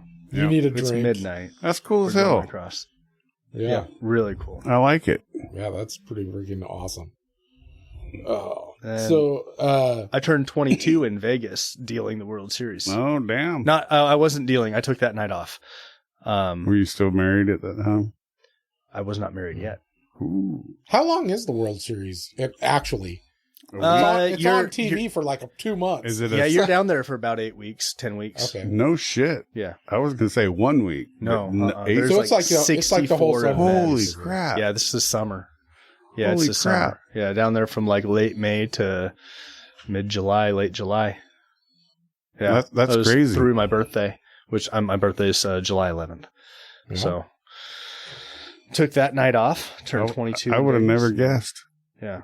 No, it's a grind. It's such a grind. Yeah. Like you want to like summer in Vegas. That's tough. That's a tough time. That's a tough Dude, place to Vegas is be. miserable That- in January. for a long So I time. can- That's money making the whole time, though, right? Yeah, you can work as much as you want. Right. You So can work as much Is as it you good want to money work. dealing the World Series? Yeah. Yeah, absolutely. Like it's what's- if you have the right living situation set up, and I want to sure. say that. Like, what's I was going in out and coming in, but I was in the 99 percentile for what's the the biggest 1% or whatever for living situations. Yeah. There was a local guy here that let me So you rent his house for $100 a month or $100 a week. Because And on a it was a nice that both I was two different ones, but they were both so much nicer than on I a deserved. platform or event like that, you definitely have famous people. Yep. Coming through. What's the biggest tip that you got for I guess dollar amount or value wise tip? I got $100 tip on a hand, but like there weren't any like giant tips that I got. I dealt with some pretty cool people. just for sure. meeting the people is Yeah, probably like worth it. not that I would have rather met my owner. I'm a big Blazers fan. Right. But I dealt to the owner of the Lakers, Jerry Buss. Nice. Yeah, before he passed away. Dealt to all the pros you can think of. There's probably a I've lot seen of people you meet I've seen that Toby you don't ever see Maguire. on TV too. No because- kidding. Yeah, I've seen Toby Maguire in there. What's his face from Everybody Loves Raymond, the brother? Oh yeah. He had a show at the Rio, or on a Rio property, Caesar's property, and I was hustling, going out, leaving, going on break, going back into the employee section, and like walk around the corner, and there's Ray Romano's brother standing like blocking me from going to the bathroom. Like, Isn't that guy like 6'4"? you're famous. Yeah. I love. Yeah, he's huge. Yeah. He's so big. So And I would have tried to talk to him, but I really had to go to the bathroom. Right. So you're a Blazer fan, and you were definitely in high school when this whole event happened. When Rick Adelman was the head coach, and they actually played the Bulls in the national championship. Oh, he's aging himself. Yeah. I'm younger. Terry Porter. I was 4. You know who Terry Porter is? Yeah, I know who Terry Porter. He wasn't in high school though. Oh, well, whatever. He was a big sponsor for the Portland area for, I do believe it was either Arby's or Burger King. I can't remember. And I lived in Lake Oswego at the time. Oh, nice. And we went there. Sure as shit, they were in there doing a fucking commercial type deal. I love it. And so I got to meet those guys. And then Rick Adelman, I told you that we went to across the border just at the time. I think I was 19 years old. So I could actually drink when we played cards and shit at that establishment. Oh, that's different. Yeah, that's different nowadays. Yeah. And Rick Edelman was there, and a bunch of I guess they would be executives for the Blazer organization. So we got to meet Clyde Drexler and Terry Porter and I'm terrible with names. Kersey? Williams? Jerome Kersey, maybe? Jerome Kersey, Buck Williams? Out. Yeah. He was a young kid and good with 3-point shots. Danny. Didn't get a lot of playing time, but he was a 3-point shooter. So we got to meet those players. Oh, they traded into the Nets. Peachtree, but yeah. You know the history and everything. Yeah, we got to meet those guys at the casino or the card place that we would go to that was... That's awesome. Dude, like I said, it was fun. Washington gambling is... There's so many goofy things when it comes to gambling and strip clubs in Washington. It's so goofy. You like here, you play the Oregon Lottery. There, you go to these places and do pull tabs. Pull tabs. Pull tabs are the they can't have fucking scratch it dude. tickets. Yeah, it's like what the fuck. And that's still to this day. You have pull tabs. No shit. You go strip clubs in Washington. They have to have fucking panties on. Yeah, there's no full naked, and they have to have pasties over their boobs, and there's no alcohol served. In no alcohol. That's just a shitter. It's like it totally takes all the fun out of everything. Really makes you feel like boobies are great, but I want to see them, and I want to be drinking. I want to drink when I see them. I don't. Yeah. That's just personal shit. I don't know. Totally agree. It's probably a good thing that you can't serve alcohol while you're. Unless I'm at home. It saved a lot of issues. Like I could have made more in the past. But that's against the ordinance, though, right? It's not. I mean, it isn't right now. Is there an option? But I don't think I would have an issue that you have changing it. You have to pay, right? It's he'd have to have. I'd have to have an OLCC, right? And in order to have public liquor, you'd have to have food, hire insurance, definitely. offer food, and like there. It's a lot. I could more make expense. more, but there's just so much more. I think we talked about that with Mike Cox when he was in here, or Mike Fox, and probably a little bit. Yeah, definitely. He would be the guy who would probably like. That's where you came up. That would be almost a situation where you need to partner with someone that already has a bar. Yeah, and add on to it. Have the. Wow. But no, I'm for like at least in the summertime, it'd be cool to have an outdoor patio. Yeah, covered, not connected. So there was a gap in the fucking roof. So hey, it's not connected. Well, no, he said he just can't be seen from the road. That's part of it too. Yep. Dude, where your place is at now, there's no public. Nobody lives down there. That's right. That's not funny. No, I'm laughing. No, it's all like. I like how you say that. That's not funny. You'd almost have to fence that section in anyways. Otherwise, Carlos, this is Roseburg. People live everywhere. Yeah, people live wherever the fuck they want. That's true. That's true. Don't get me started on that. Oh God. I called in a DUI not the other day. It was probably a month and a half ago, but that was a funny call. I was watching somebody like just do circles around their car, and then they'd get a couple push-ups on the sidewalk, and I'm like, why didn't you just go out and say, "Dude, don't drive"? What? I didn't know he was going to drive. He's walking around a car. Of course he's going to drive. Let me help you in the passenger side. People talk to flowers, man. Like, Yeah. you should have just been circling the car thinking You it was are going to fight it. correct. Yeah, I didn't think he was going to drive. What the Was fuck? were you at the club? No. Yeah, I was watching through my limousine glass. I was going, this is hilarious. Oh, have you ever had, dude, what's the funniest shit you've seen happen outside of your limousine glass? Dude, I've people fix their hair all the time. In the window. They fucking pick their nose. I had a car parked right here where my on truck's the at curb, right now. Bang his I had door. a freaking chick strip half her clothes off and freaking change her clothes in her freaking passenger seat right here. There was a lady that parked just offensively bad, almost split the car in the middle of the parking lane in up next to Bob's Deli and Little Caesars back in the day. And I was like, I can't let this stand. So I just wrote a nice note and I'm like, something, something, P.S. you suck at parking. And I just left it on her windshield. And she came out and she got in the car and she saw that there was a note on things. So she got out of her car and then she read her note and she's just looking around and I'm just behind the glass thinking this is awesome. Yeah, here we go. This is worth every penny. Here we go. There was another time where a couple was going from the video game store down to Little Caesars or vice versa, Doing their thing. and they were walking past my store, but had to stop in front of the door basically to get into an argument. And they had their little with them, and it wasn't a big argument or anything, but it was just they were getting into a little bit of a fight, and the kids were just there waiting for the fight to be done so they could go get their pizza Here or we go go. get their video game or move on. Let's go. You know? And the kids are making funny faces into the window. And finally, the one of them goes like this, and looks in. And I'm just there on the other side. And he goes, ah! And jumps back. That's awesome. And it was so funny because it interrupted the fight that was happening. Yeah. Let's go quick. They're watching. I was just on the other side. He was this is straight limo glass.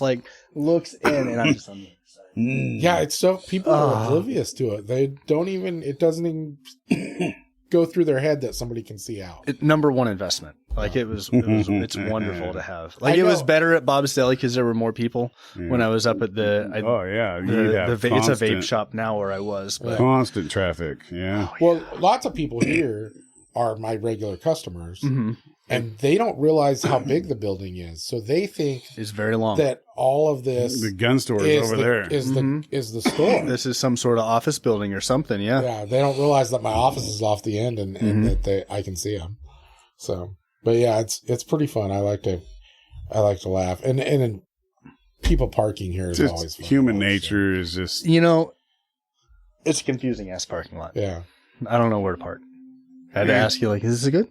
This is good? You need a sign that says "Park where you can."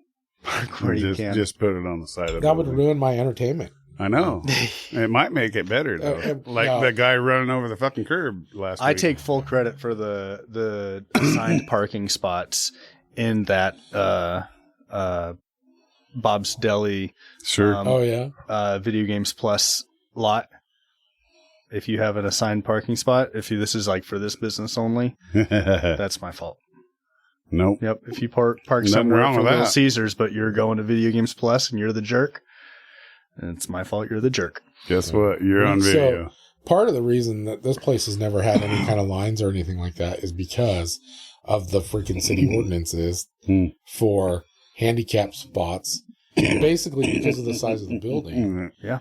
You don't want to be ADA. Basically, the entire front of the store, the entire front of the store would be handicapped. What, you have a 49-person limit? Is that what's your? We have capacity? 78 or something like that. Oh wow. But yeah, it would be like the entire front of the building would be handicapped, and then we don't have enough pavement. It would all be to an actually ADA lane. We don't to have the enough front door. pavement to actually Space put it enough out. spaces. Yeah. So it basically just kind of screws us. So we're like, we're just not going to have spaces, and We're not painting shit. Yeah, No, people park can where you park can. wherever they want. Figure it out, fucker. I have thought about putting like painting in front of the front doors, because I've literally had people pull up so that they have to get back in their car and move because they can't open the front door because they've pulled up so close to my front doors. So I think you should I've paint almost that curb. lost a couple bets to where I've had to put handicap parking spots at for a customer. Oh yeah, but I haven't lost a bet. So what about the whole ADA restroom and all that shit accessible inside the building? And that's fucking your rough, dude. restroom's ADA accessible. it is okay. Yeah. The last building I was in, we've had some issues with I've never had a room with 2 bathrooms or anything. Yeah. So just women to have got stop the short end of the complaints stick. at our place, Yeah. even though it's not open to the public, we just went ahead and fucking did it and put the handrails and all that shit up there and the extra wide stalls and all that. That's what I did. I just put the handrail in myself. And Yeah. yeah. Yeah, I'm not Even gonna though- say no stud, though, so Even though actually we're not use it. open to If the you public. look on the little, Yeah. there's like 5 missed spots. You're like, I'm not Stud spending finder. $10 on a stud finder. Yeah. I had it. They don't work for shit. Right. Carlos is all, I'm the stud finder.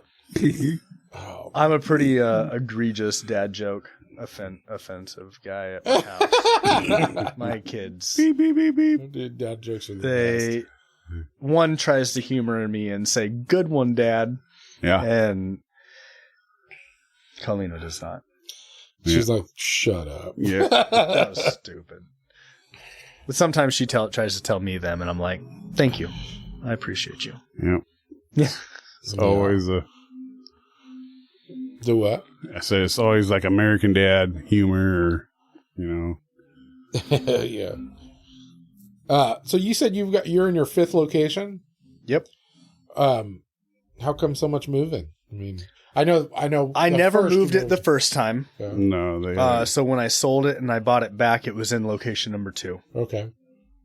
And then I moved when Roseburg said it was legal. And the person I would stay at their place in Vegas when I was dealing the series has commercial properties here in town. And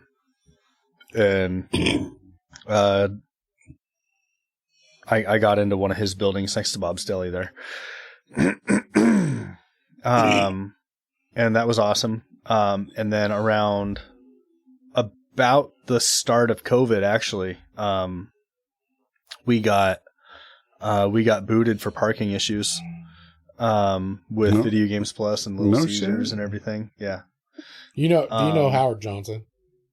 Yeah, he married me and my wife actually. Oh, awesome. So yeah, he had the church right below us. Yeah, Yeah. he was friends with my folks, and I always thought it was funny that you guys had the poker place next to. It was awesome. I was like, is he in there going? There's a house of sin right next to it. Right. I almost renamed my place from the clubhouse to like Holy River or something. the holy house. Oh, yeah. Yeah, I loved Howard. Howard was awesome. Yeah. It was Blasphemy. No, he married Alicia and I out at the Big K, nice. which is also one of my players has that with his wife. So, Nice. we got married out there, and but we got booted from them right before COVID started, and was just kind of like driving around looking for buildings. And right down here on Diamond Lake, I was down here for a while across the street from Splits and the bowling alley. Mm-hmm. By Blends, Urban Blends. That was a big spot. That was huge. I loved it. It looked like you guys did a lot of work in there. Is too. that? I had a tree business with one of my best friends for a while, and that was kind of the thinking behind such a big building. Is I was going to have the poker on one side, and then there was a garage on the other side, and we had our truck and we had our chipper, and we had it rolling for a little while. But I mean, Was that just like a side hustle or what? no, we were full on, like, got our contractor's license and No shit? And, What happened with that? And there's just business. I mean, it's hard to do business with friends. Yeah. Yeah. There you go. And it was better to stay friends than try to force something. 100%. So I stepped away from it. He's an ISA certified arborist. He's fucking good. So he's good still at trees. thriving. What? He's still thriving at what he does. He's really good at trees. Yeah. Yeah, I don't know if he's thriving right now, but he's really impressive with Nice. when it comes to like tree knowledge and stuff. And yeah, and we're still super tight and Good. buds for life. Yeah. Perfect. Yeah. Well, that's cool that you figured that out before it ruined things. Yeah. Yeah. And it got us through COVID and it was awesome to have something that be able to say that I gave it a shot, you know? Contributed Yeah, at and made money. I'm definitely more than 100x to my chainsaw experience Yeah. doing that. I don't feel like a complete moron doing stuff. You know how to start it, right? I know how to. I can start There the you go. shit out of a chainsaw. There you go. I can You're start the shit. 100%. Out Well, of now that you live kind of in Yeah. the country. Right. You're gonna need it. I'm not the best at sharpening one for sure. You can buy that shit. Yeah. Right. Yeah. You can do that. Yeah. He would say that I am not retarded. Hey, that's with ropes. That's yeah. an improvement. Yeah. Definitely not retarded. Well, that's good. If you can't tie a knot, Mm-hmm. tie a lot. Tie a lot. That's a nautical. So there's just a whole bunch of freaking rope. Nautical saying also. Yeah. It didn't. Nothing fell. If you wrap it around enough times, That's yeah, right. it's just That's right. Yeah. it'll tie itself in a knot when you Yeah. pull on it. Sooner or later, you're gonna run out of rope. It'll be tight. Geez. Yeah. I should have been better about learning stuff like that. Yeah. So did you have fun with that though? Yeah, it was a blast. Yeah. Yeah. Yeah. You seem like the type of guy that's like likes to be busy. He likes to be doing stuff. So. Definitely. I like to procrastinate too. Yeah. Yeah. Well, everybody does that. I'm pretty good at that. I wish I was better, but I My- definitely get ideas and My sometimes they procrastination just goes- keep running until it's like obvious that it should be a thing or something. Sure. And that's how you know it should be a thing. Well, you're Anybody married. can get a stupid idea. You're married, and you got the partner that won't let you do that procrastinating around the house. You know, I keep telling her I have a list of things to do. Yeah. That I'm gonna get to it. Yeah. And quit reminding me. But Stop it! I'll do it. right. Yeah. You know my wife's trick is I'll she just starts have trying to somebody else herself, do it. Or yeah. Oh, that's a good one. Yeah. Where's the batteries for the drill? and I'm like no. If she went to the chop saw at one time, I would be like, "What do you need? Mhm. What do you need? You're gonna lose your fingers. Yeah, what are you There doing? I like you go. those. Don't let them go nowhere. What are you doing?" What drives me a little bit crazy, honestly, I didn't think I was going to talk any smack at all. But None. what drives me a little bit crazy No smack is here. when we built the chicken coop, you know, like, and Mhm. we got a new bed frame and I got the bed frame. I built the chicken coop. No, we What do you did. mean we did this? We did I it. think I did that. You were just the helper. But you did have Yeah. that idea for me to do it. Yeah. I guess we did it. It was her idea, and you did all the labor. Right. Yeah, that's Yes. how marriages work. You got a good deal.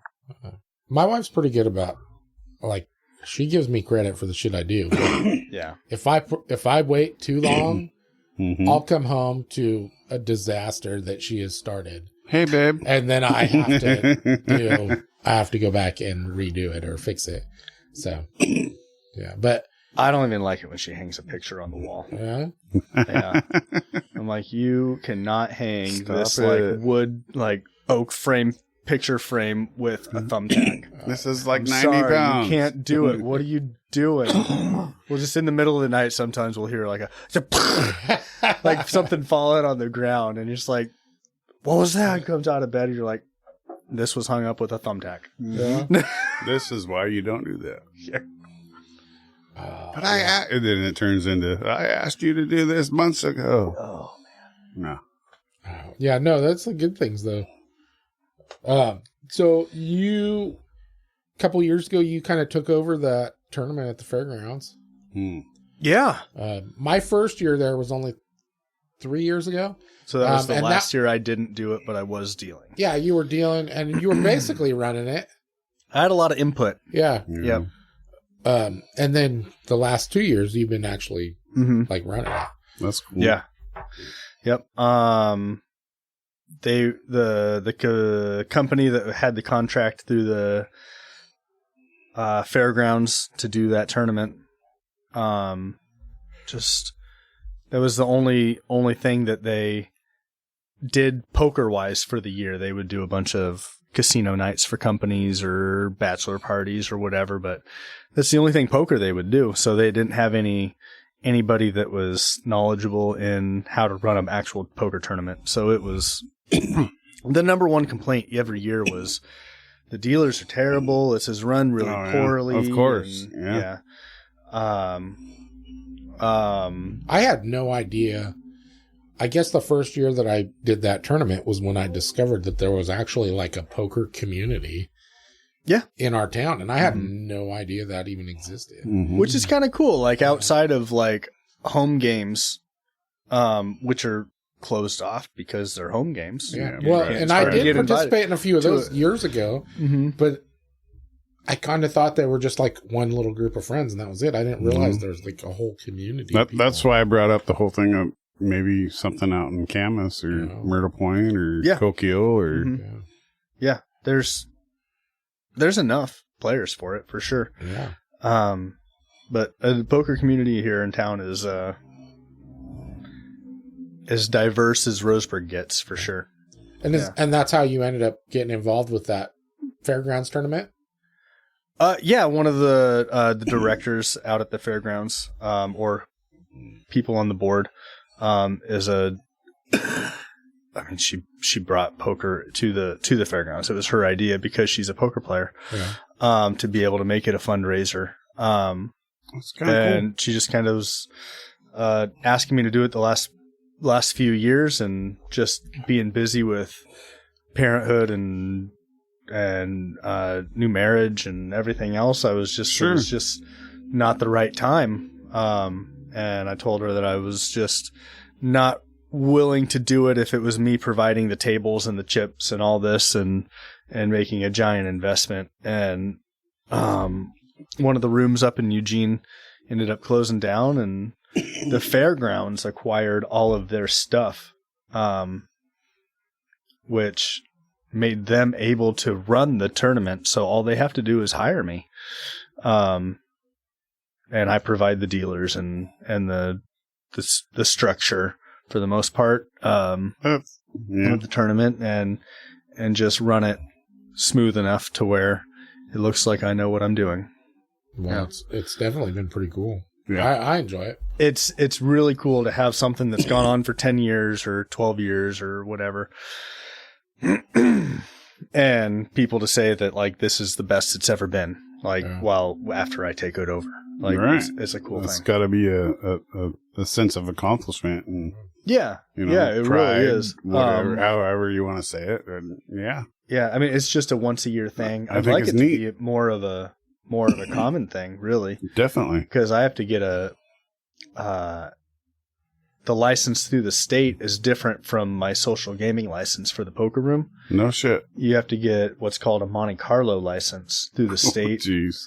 And that used to be just the worst process ever. And there's probably a date on that. I got a date limit or time limit. It's a 1 year thing. So every time I have to, I'm trying to get him to like put it a week back every time, so I can just have to do it every other year. Maybe you should team up with another nonprofit or something. Yeah. Well, I need to do another one every year at the fairgrounds since they have all the shit. Yeah, I need to be doing a lot of fundraisers. Is what I should be doing. I mean, because as many different,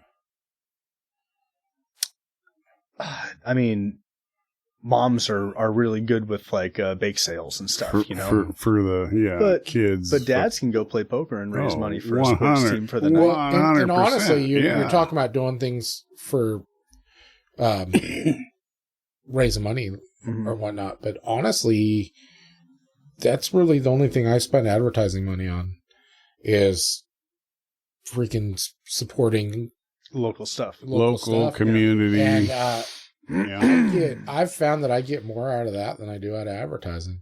Yeah. I'll like this weekend, tomorrow night I'll be at the Oregon Hunters Association banquet. Mm-hmm. And hey, bring me back one of their metal coins. I use them as card protectors. Oh yeah, or chip separators in my trays. Yeah. All right. Yeah. I got a few sure. of those. But yeah, so I go to those different banquets and I go to those different things, and I always end up with customers coming back to the store who spend money with me and tell me, I just figured I better come support you because you were there supporting us or whatever. Yeah. And it's a reciprocal thing. I almost never get someone coming in and saying, "Oh, I heard your news. ad on the radio, so I thought I'd come check you out or whatever." I almost never hear that. But every time I get to one of these one of these benefits or whatever, I get people in from that. So, and some of the organizations are better than others as far as the people that come. But that's what I do. So it works out good for me.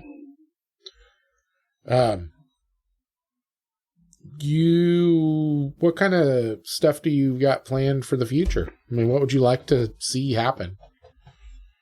Or what did you want to get?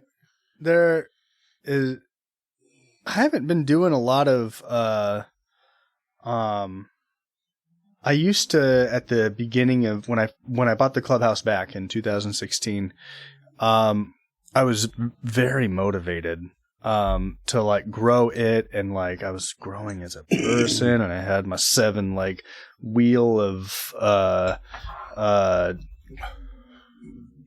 Ziegler's Wheel of Life or whatever, you know what I mean? Right. And I was like goal casting. You were a self-help guy. Yeah. I was real motivated. I saw on your Facebook you went through like looked like it was about a month-long phase. You were obsessed with this book that you read, and you were like, you made several posts about freaking the like a podcast or a book or whatever that you were into about money, finance stuff. That was probably right after a breakup. Yeah. I think he actually was a poker player, but he wrote a book on freaking finances, and you were going off about how made you rethink how you think about money completely. A Dave Ramsey book. Yes, that's it. A Dave Ramsey book is what made me buy the clubhouse back. Yeah. Yeah, because I was coming off of pretty smart motherfucker right there. Yeah, his complete guide to money. Yeah, I read it in 2016 at the World Series of Poker, and I took a leave of absence from the club, or not from the club, from Dutch Bros. Yeah. And to go deal the series. I'm like, I haven't done it in a few years. I just want to get away, have a summer away with my bro. And Tank and I went down and had a fun summer in Vegas. And I am equally proud and ashamed that I made it through all of high school without reading a book. Yeah. And I read this book, and it was the first thing that like caught my mind on fire about like the process of like actually money steps and everything. You kind of crack me up because some of the stuff you say reminds me of the way I think about, like, you talk about you went to school, you never had the best grades until 4.0. I'm so proud of it. One time ever, dude. I barely cracked it. And now you're talking about the first time you read a book is a real book. Yeah, not a goddamn. So it's funny because that cracks me up because 100%, dude. When people I'm sure you've had people that meet you and you own your own business and you're doing your own thing. So many doing people pretty can good. relate to that. And so they instantly assume and will like tell people or they'll tell their kids, see, if you do what you're supposed to do, this could be you. You can own your business. I didn't get in a lot of trouble. I was never like a trouble. Well, I know, but you go back and you look and you're like, I wasn't the best student. No, I was lazy. I didn't really do any of the stuff you're supposed to do. Decent math, but only because like in like 5th grade when he had the standardized testing, like I copied a kid named Mickey Schmord on the state testing, and he scored high enough to get into like go into middle school the next year in the advanced math class. I'm like, uh-oh. Yeah. Well, I'm okay. I'm in advanced math, and I shouldn't be in advanced math. But turned out decent in math, but only because of that. And I suck at reading. I feel sorry for everybody that copied off of me. I was making faces with the fucking bubbles. Right, yeah. Get some sort of pattern going down. Fuck you. But I just think it's funny because people just make assumptions off of where they see definitely. You. You know, they take a snapshot of where they think your life is based off of the first impression they get. Mm-hmm. And I'm a different one. And you might not be that, you know, at all. Right. No, most people aren't. Yeah. Yeah. I mean, I own a freaking gun store. The cool thing is 25 years ago, I had like planned on spending time in prison. So, I mean, I was... It's to me, it's the ultimate fucking cool card that you can throw out there is I end up being a success. Yeah. I was a total fuck off. Didn't give two shits about nothing. That was always something that like college was never pushed on me. I'm a success. Or anything. And my parents always told me that my uncle only had an associate's and he is this high up at like Pacific Power or something. Like he's really the parental doing good. peer pressure or the scholastic peer pressure. Yeah, college isn't that important. And it just really worked out to be that way. 100%. I mean, I have a couple friends who really, really made it with like choosing the right degree and being steadfast with that. And man, if I know a couple, if I was a jealous person, I'd be jealous of them. But they've sacrificed a ton to be where they're at for it. Yeah. No, it's cool though. I love it. I like the fact that it doesn't matter where you start out at. No, and I started above him at least for sure. We were friends all through school, and you can turn your past into a learning experience for your kids. Yeah, it doesn't. But I mean, really, what I'm getting my point is that it doesn't matter whether you're good in school or not good in school, or what you do. It's about having some kind of a little bit of a vision and a little bit of drive. If you go down a path someone else has already gone down a million times, you kind of know where you're going to end up. But the writing's on the wall. There's a sweet spot that you have in your life to where you can do whatever you want, and that's a cool time to do whatever you want. Find your own niche. I was telling you at lunch that you're in a similar spot where I am, where you probably constantly have people that are going, you have the fucking coolest job. A little bit. Right. Yeah. And I would never, if I had my family situation and everything right now, and I had a steady job at UPS, anywhere, I would never quit my job to have what I I think I'm going to start a poker room. Yeah. You'd think you were insane, right? Fell into this and I stayed with it, and I've just been stubborn enough to keep with it. Made it fucking and it's work. Really cool, and I really like 100%. My life. But I would never have the stones cool as hell, dude. To jump out of what I was doing that was steady, and I'm self-aware about that. I wouldn't be able to do it. Good. Yeah, that's what I was trying to say at lunch. I was like, I bet, it seems like a huge lot, yeah. And that's where I kind of like transitioned into, it's cool to see like a younger generation now that I've been in it long enough to see a younger generation, because I was the youngest. Yeah. No, you're not. Like see like this is cool. Like you can make money playing a game. Like this is awesome. And like have a little bit of fire in their eyes about it. And like see them crash a little bit, but like root for them and like see them come up and like learn their lesson and grow. And like, that was one, cool. That is one cool thing about your guys' place. There's older people, there's younger people. Yep. It's pretty goddamn. And It's not. there was a guy and his mom there. Yeah. So I thought that was neat. I was just going to say not non-gender.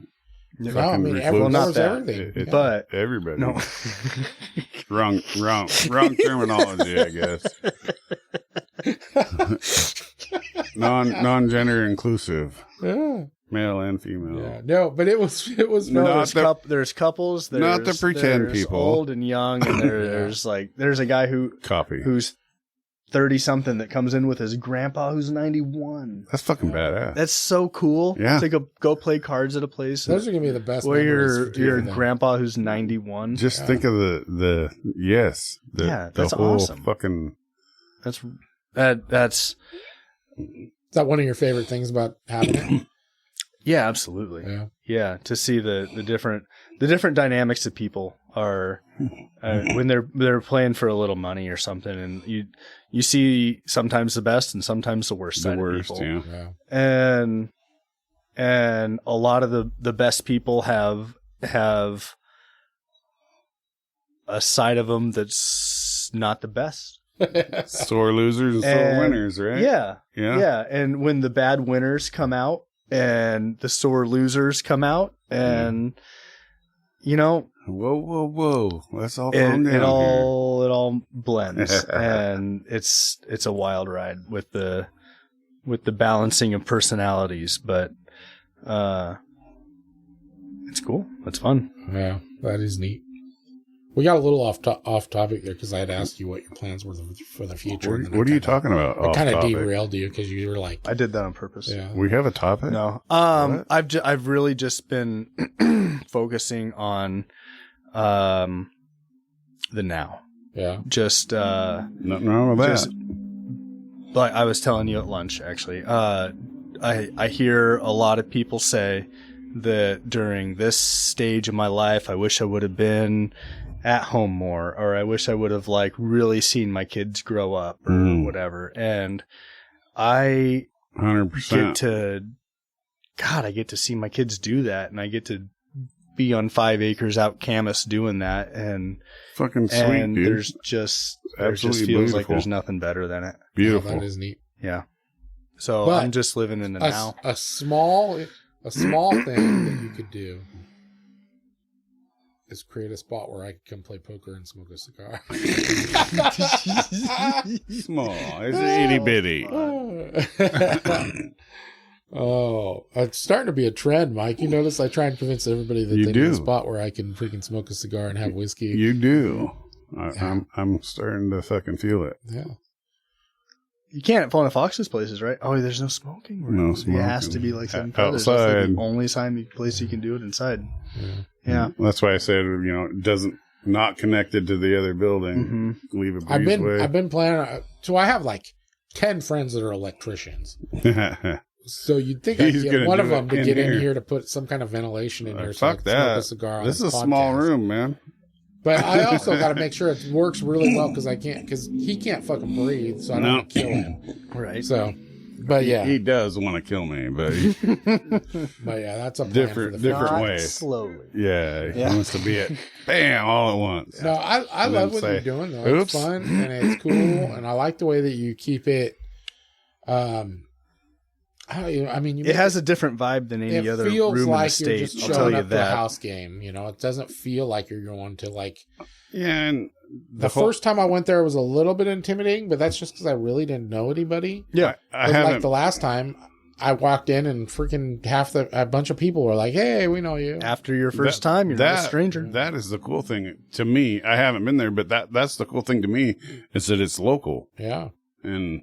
Oh, it is the same crew. I think you even said in your state, like, you guys just know each other too fucking well or something. Yeah. Well, and it was funny because I can't ever remember their name, but the husband and wife, and the husband was dealing when I first got there. Oh. Yeah, I told you I brought your backup. I know. So, Was it buddy but or anyways, hey man? Holly and Dave. Is it hey buddy or with the hey man? glasses and older guy. Cowboy hat. Yes. Yeah. Okay. Yeah. So, but it was funny because she was one of the most vocally upset people at the freaking fairgrounds tournament because of me. Oh, Like when we went on our first break, she was going off about me outside, and she didn't know I was standing like freaking 20 feet away from her. what'd you do wrong? I wasn't doing anything wrong. She just could not figure out how I was playing and how I was getting the hands I was getting. She was getting pissed. I thought maybe you said She's hi like, he wrong keeps or something. doing this, and it freaking works out, and he's freaking flush after flush after flush, and she's getting mad as hell, dude. And then my friend Mike, who plays down there every once in a while, he's always trying to get me to come down there, but he was playing Which Mike? FedEx Mike? Huh? No, he works for DFN. Oh, we call him Spectrum Mike. Oh yeah, because he used to work for Spectrum. Yeah. Yeah, Oh, that's why. Yeah. Spectrum. Oh, yeah. Yeah. No, but yeah. So he's I have a Chinese game going with him on the phone right now. oh. He's Nice. always trying to get me to come down to your place, but he played in that tournament this year. Yep. And so he was coming up and he was just busting up laughing. He's like, "You got her freaking fired up." I could see that too. He would come up and be So like, "She's then when I came to your place this last time, she was there playing with her husband, mm-hmm. and so I had to give her shit. So Perfect. She deserved it. She deserves it. Yeah, that's perfect. So That's it was perfect. fun, that made it so much better for me. Like it made me so much more relaxed because I was like, I know somebody. I can break the ice here. Yep. And chances are, if you've played poker around here at a home game or whatever, and you come in here, you're probably going to know one person at least. Unless you're brand new to the area, you're probably going to know a person. Yeah, and I just have a good time. Yeah. But I will say that after a couple drinks, I do get a little bit loose, and if I feel comfortable with people, I'm gonna talk some shit. So, that's Carlos. and I'm not the best winner. That's Carlos. I'm an awesome loser. A bad winner is fun and can be laughed at with or laughed with, but a bad loser just kind of kills the mood. Yeah, I'm so a great loser. It's better to be a bad winner and just be a little cocky and funny. I kind of go into everything thinking I'm going to lose anyways. Everybody loses a poker tournament except for one person. You shoot your shots and you talk some shit. Yeah, no, it's great. It's great. Oh, change the subject. Okay. You did tell me. You did tell us at lunch that we had to ask you about your little truck thing. My truck thing. My Ridgeline. Ridgeline. Like I said, a truck thing. Okay. Perfect. Thing. Well, it does kind of look like a Volkswagen thing. I bought it as a joke. Yeah. Yeah. I'm pretty sure anyone that owns a Ridgeline buys it as a joke. I know. My friend who I started the tree company with, I knew would just absolutely despise it. And as anyone that has ever owned an actual truck. What the fuck are you going to haul with that? Oh, yeah. Yeah. And I knew he would hate it. So it's like a modern day El Camino. That's not cool looking. It's like a gas Cybertruck. I think the fucking El Camino could haul more than that Honda. Well, it's got a trunk tucked underway. Sure. In the fucking bed. Sure it does. Yeah. Yeah. You know, when you start packing stuff underneath other stuff, starts to turn. Isn't that for your I named her Caitlin. Yeah. Caitlin. I got it. Thank you. Fuck you, Bruce. Yeah, exactly. No, it's Caitlin. So my Ridgeline's name is Caitlin. That's badass, dude. It's got the trunk tucked away underneath the bed, and it's not really sure what it wants to be. Goddamn right. And but I it gets called good up my gas buddy and I'm mileage. like, if you had to buy a truck, what is the absolute last truck you would ever buy in the world? And he goes, Honda fucking Ridgeline. I would have never even thought of that as a truck. That's not even a truck. You're right. And I'm like, perfect. I made a good choice. He goes, no, you didn't. And I'm like, yeah, I did. Yes, I did. By God. Listen, you get a Honda for like $8,000, $9,000, and it's never gonna break down. You don't have to tow shit You with should've it. got a- Like, Even I don't if have it to tow does, it. you got all the You should've swapping got parts. a custom plate with his name. Yeah, with a on it. Pilot, it's great. It's cheap parts. Oh, yeah, you should have got custom plates with his name. On it. Yeah.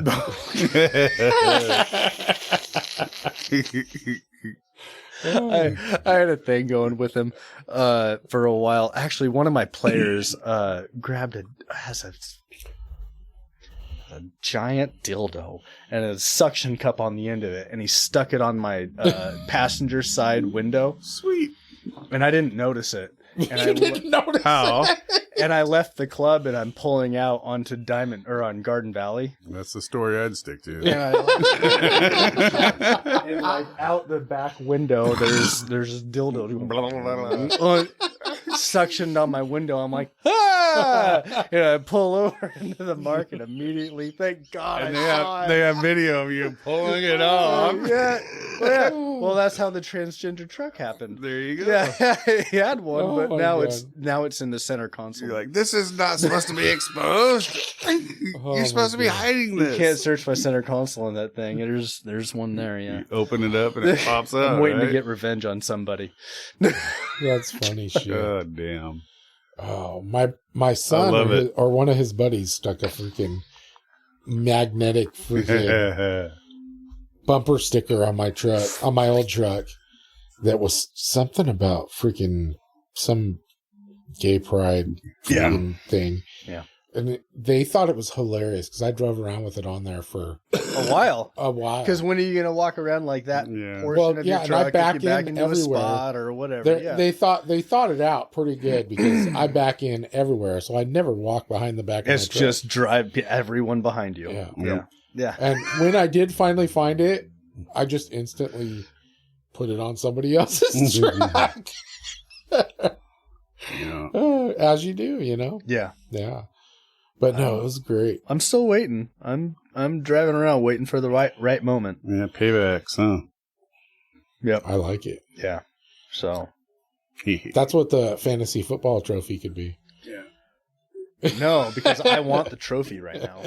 See, the thing about my parents doing the metal art for the signs, I won fantasy football this year. It's the first time I've ever won it, and I'm like, I think this is the first year we're going to start like a sign series, like for the winner. Like, Yeah, no. We got to start it next year. We got to start it next year. I'm like, no, I think this is the year we start. We can do it. Yeah, like So We you can do get that one. at the club? Do you do like a live draft and everything?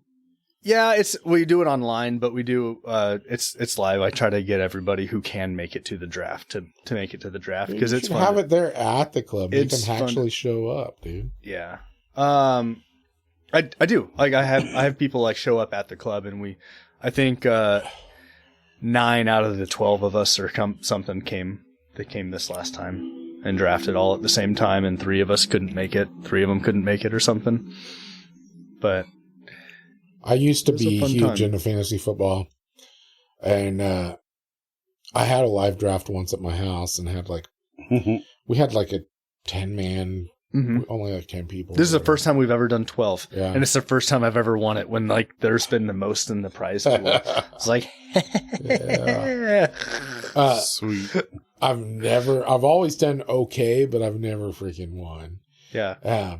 And then all that freaking political kneeling and bullshit freaking happened with the NFL. Man. Yeah. And I quit watching football forever. And then this last couple of years, I started watching more.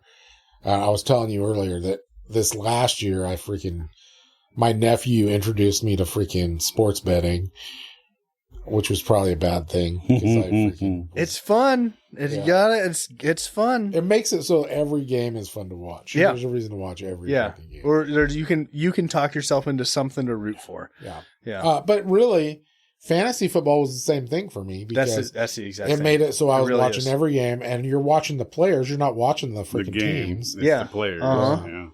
And so I mean they're both fun in their own way, and but like anything I get really interested in, I take too far. Like I turn it into something more than it needs to be. Yeah. And so I don't know. Maybe I just need to learn how to keep things healthy as far as my interests instead of freaking going overboard. So just like I started listening to some podcasts and I was like, that's fun. And then I was part of a podcast on the radio station, and I did that for a little over a year. With our local radio station? Yeah. I was on the what was it? The Q? Mm-hmm. No, what was it called? What's your name? Shannon? Yeah, well, it was Shannon, but the radio show was called The Q or something like that. Anyways, Weekend. it was I don't remember what it was called. Anyways, I was on that at the radio station, and I was having fun with it. It was pretty cool. And then they decided to end it. Shannon and them, who were actually the ones sponsoring it and putting it on, they decided they didn't have time for it. And so they were ending it, and I was like, okay. Well, then the radio station asked me if I'd be interested in taking it over. And I was like, I'm having fun, but I'm only on for like 15, 20 minutes. And it's really hard for me not to say anything I'm not supposed to say. I would rather have fun with a glass of bourbon in my hand. So I was like, I'm not the best person to try and freaking Yeah. make them not say things, you know? And so I was like, so I passed on it, and I was like, maybe I'll do my own thing later. And in my mind, I was thinking of maybe I'll start a podcast where I bring in some of my crazy customers, because I get some fucking crazy customers. That's kind of where I was thinking too. Yeah. Like when I was like considering, like I was like, man, there's like this one, Manny the Salute guy I would think was doing. He was doing one, and there's been a couple or whatever, like local ones, but they've kind of like thumbs off. I like the rice and beans that they had for a while. And I was like, man, I just need something like, but that was my original plan, was I'm going to bring these guys in that are obviously crazy. And I'm just going to freaking listen to them tell me they're crazy, and I'm just going to kind of make fun of them. That's perfect. And people are going to think it's hilarious. Yeah. But then I never even started doing that. Like I brought people on. They started telling me about what they were freaking totally morphed into something different. And it hasn't been anything like that at all. Like, it's turned into meeting these freaking cool people like yourself. And then just bullshitting. And letting them tell us about what they freaking their passions. Into. And it's been pretty neat. And we've met some freaking awesome people and had a really good time. Originally, I was planning on this podcast being like an hour long every week or whatever.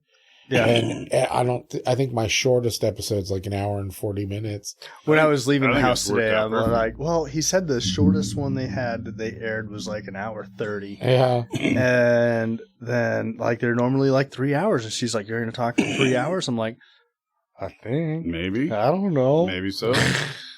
I've done stuff. Yeah. It's, well, you know, I mean, you're here.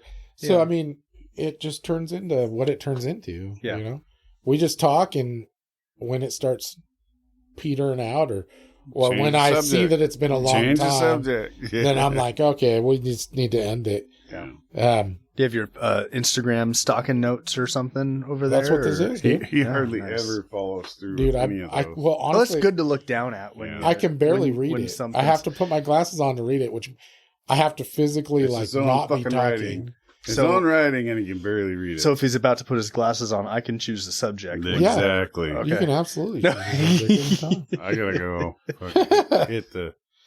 Oh, Mike needs a break. Okay, we're going to stop for 1 second. Fucking Mike. Go off, and... We're back. I'm recording now. Where'd you go? Did you leave, Carlos? Yeah. No, that's what I was saying about... I kind of figured that originally it was going to be either, picking on people Customer that I thought talk were crazy, or gun shop guns talk or whatever. And real quick, I figured out it wouldn't last long doing that. And then You gotta have the wide that's open. an issue. Like, you have to think of like how many you can do, like 50 episodes, like 50 different ideas or whatever, and like how do you make it sustainable after that too? Like, and now we tough. just let people talk about whatever they want. wherever it goes. Yeah. That's where we go. yeah. I mean, I do my research so that I can keep the conversation going if I have to. But honestly, I hardly ever get halfway through these fucking lists. Yeah. Because this stuff's boring. If I'm like interviewing you the whole time, that's lame. Right. So I saw that you rode a bicycle. Yeah. Yeah. And especially because I'm doing local people. So all I got is their social media, which most people's social media is pretty lame.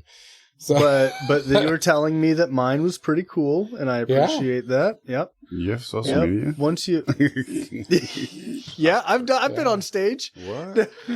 What? I've gotten paid. No. yeah, you're quite the hula dancer. Oh, dude, that was one of the most embarrassing. That was wild. I've never been to Hawaii, and the first time I go to Hawaii, I got called up on stage against like a. You totally have that face. Yeah, I do have that. We're picking face. you. Yeah, I have that face. I admit that. I have Like, that. nope. I have that. Like that guy deserves some karma face. And Mike and I were laughing because you literally look like you're 25 years old, dude. Definitely. So. Well, I was way younger, early 20s. I'm not talking about in the video. I'm talking about now. right now. Oh, way younger than what you are. Mike's like, he's way older than I thought he was. He looks way young. And I was like, I know he looks way young. But Definitely. He's a little bit older than I've gained 1 pound since high school. I just like, I don't even know what. Give it time. Everybody else Give is it like, time. Yeah. I was like, man, I feel like you need to gained quit just a taking little care of bit yourself, man. That's right. Fucking just slack off. That's on what you're that. supposed to do. Slack off on that. Yeah. Start acquiring as many vices as possible and just totally forget about I've it. picked more up than I've ever had in my They whole call life. it a man bod for a reason. Yeah. Yeah, dad bod. Yeah, I know. Yeah. I don't have a dad bod. I have a father figure.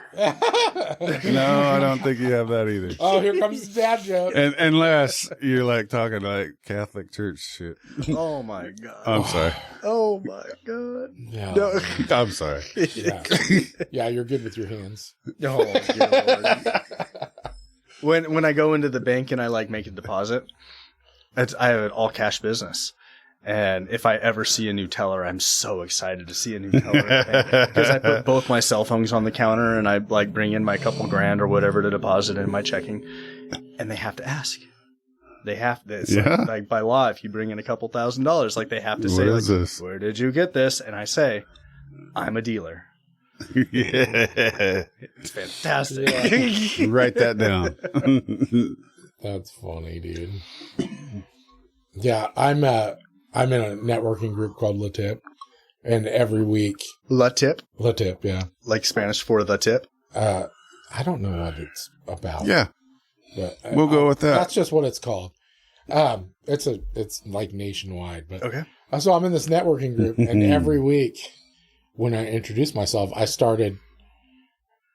from the beginning when I've been in it, I started introducing myself as Carlos from Umpqua Survival, your arms dealer. I am Carlos, the arms dealer. I'm an arms dealer. Dude, like, there's so many people that have been in that group over the years since I've been in there that are like, dude, that's my favorite part every fucking week. When you introduce yourself as an arms dealer.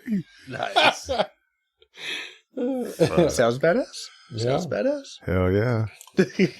Arms dealer. Yeah. Not really that cool, but Yeah. it sounds way better. It sounds cool. You're like, what do? You own a vineyard? I'm an arms dealer. Fuck you. I freak people out at the bank. I'm huge into, I love dad jokes, dude. I love it. And honestly, I think when the older that you get, it becomes less of something you're trying to do and something it just naturally comes It to kind of you. comes dude. automatic. Yeah. Yeah. Because now unfortunately, I just say the it does. corniest shit. And I don't, like, sometimes I'll catch myself after I said it. You'll laugh at yourself. Like, what the fuck? What the hell? Oh, God, I'm so old. Oh, dude, if you ever, if you do start doing, like, fundraiser type stuff, you'll have to let me know, because I think I would be down to get in on that. I'd help sponsor or something. I think it'd be fun. Throw some names out. It's been something that's on my mind a little bit. I help out with a couple of different things, a couple of different organizations that I've been part of since I got into this business. And I always try and help them out and do stuff with them. But since I've started the podcast, it's become more of a thing. But before the podcast, even, I've met a lot of other business owners and business managers and whatnot. And a bunch of them, like, I've had several of them, they're like, we need to start doing something together, And I really need to start spending more time putting those things together. Because, I think the more that you collaborate with other businesses, 100%. It totally benefits everybody. Yeah, 100%. both sides. It makes and the community also. Well, yeah, and it makes doing something like you might have something in your mind that you'd like to do, and you're like, that's going to cost me way too much money. And then, but when you put it together with 2 or 3 other businesses, all of a sudden it doesn't cost you much at all. Yeah, and you're actually covering a bigger freaking group of people. So. So I need to totally do that. But if you decide to do something, let me know, because I'd be down for that. As far as the fundraisers go, like, I think that's something that I'm not in a position where I can, like, directly affect any organization, like, personally, with, like, a contribution or anything. Monetary, yeah. But you'd be it's surprised, though, dude. Time. You'd be surprised. Time and volunteer-wise, but not monetarily. But something that I could set up to where we could run a fundraiser with a poker tournament or whatever. Yeah, that would be my best way of and just of like being able to give back or contribute. So I get invited to a bunch of banquets and auctions and whatnot, and most of them, it's $1,000, $1,500, $2,000 to buy a table. And since I bought the business, since I own the business now, it's harder for me to do that because I don't have a huge bankroll or anything like that.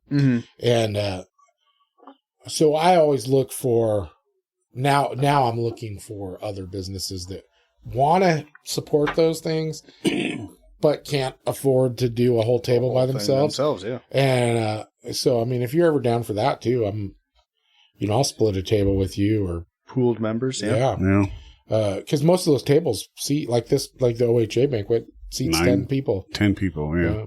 Oh, nice. I work out a deal. That's 5 couples. Yeah. I work out a deal where I usually trade merchandise for them to auction off or raffle off or whatever. Yeah. To get my spot at that. And I donated some chips this year to the fairgrounds tournament, but those chips were donated to me, and I'm like, I didn't really actually donate anything, but I sure got thanked a lot. That was cool. Yeah. Yeah. The handoff and the thought. Dude, I get a lot of stuff from my vendors, from my people that I do business with. They give me stuff. I'll take some of that and create. It helps me help other people because I have people every day, dude. I get donation requests every day. But I'll put gift bags together, or for gift baskets or whatever. And it'll literally have like one of my hats with my logo on it and a bunch of stuff that I got from other people. But they'll get a couple $100 for it at an auction. So, I mean, it helps them out a lot, and it helps me. It gives them a little bit of advertising. And it's total subject change. Who did your mural on the outside of your building? A guy. It's called. His name's on the side. Yeah, it's out there. A guy called. He goes by Hand of Dog. Sweet. But he's a guy that Eugene? started out as a muralist. No, he's up in Portland. He started out as a muralist in New York City, like painting the giant Heineken freaking bottles and stuff on the side of high rises. And then they moved over here, him and his buddy, and they just do murals on stuff. That's sweet. Dude, Turned out really cool. I was freaking looking for me and the guy I bought the business from. We were looking forever. I actually had a guy that I was going to hire who was going to do like actually spray paint graffiti mural.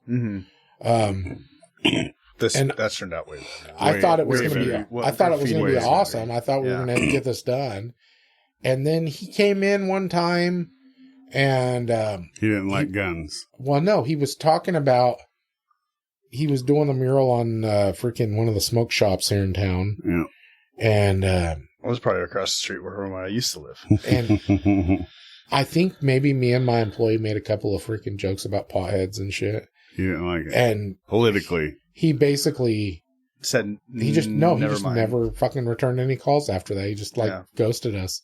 And I think because he was a fucking pothead. Yeah. So I mean, I think he just was like, oh, well, which doesn't matter. Yeah. Right. He didn't care it's all about your artwork. And honestly, I'm glad because what we ended up with was way better than what we were talking to him. You've had so many fucking people stop and just dude, I have people in the middle of the night to do freaking selfies with that thing. I think it's cool as hell. I'm a big fan anyway. So yeah, it's and he's out there in Camas, by the way. I got what? There's Bigfoots out in Camas. Yeah. I think one might have got my chickens. Yeah. He does like the one that you left out in the woods. He does like that them one chickens included. That was the we lost 3. We lost 3 chickens to like some sort of attack. Don't know what got it, but he must have got solar interrupted. door that my wife insisted on that was going to be so good. Yeah, doesn't really work when the solar panel flops down and doesn't charge the door to open up.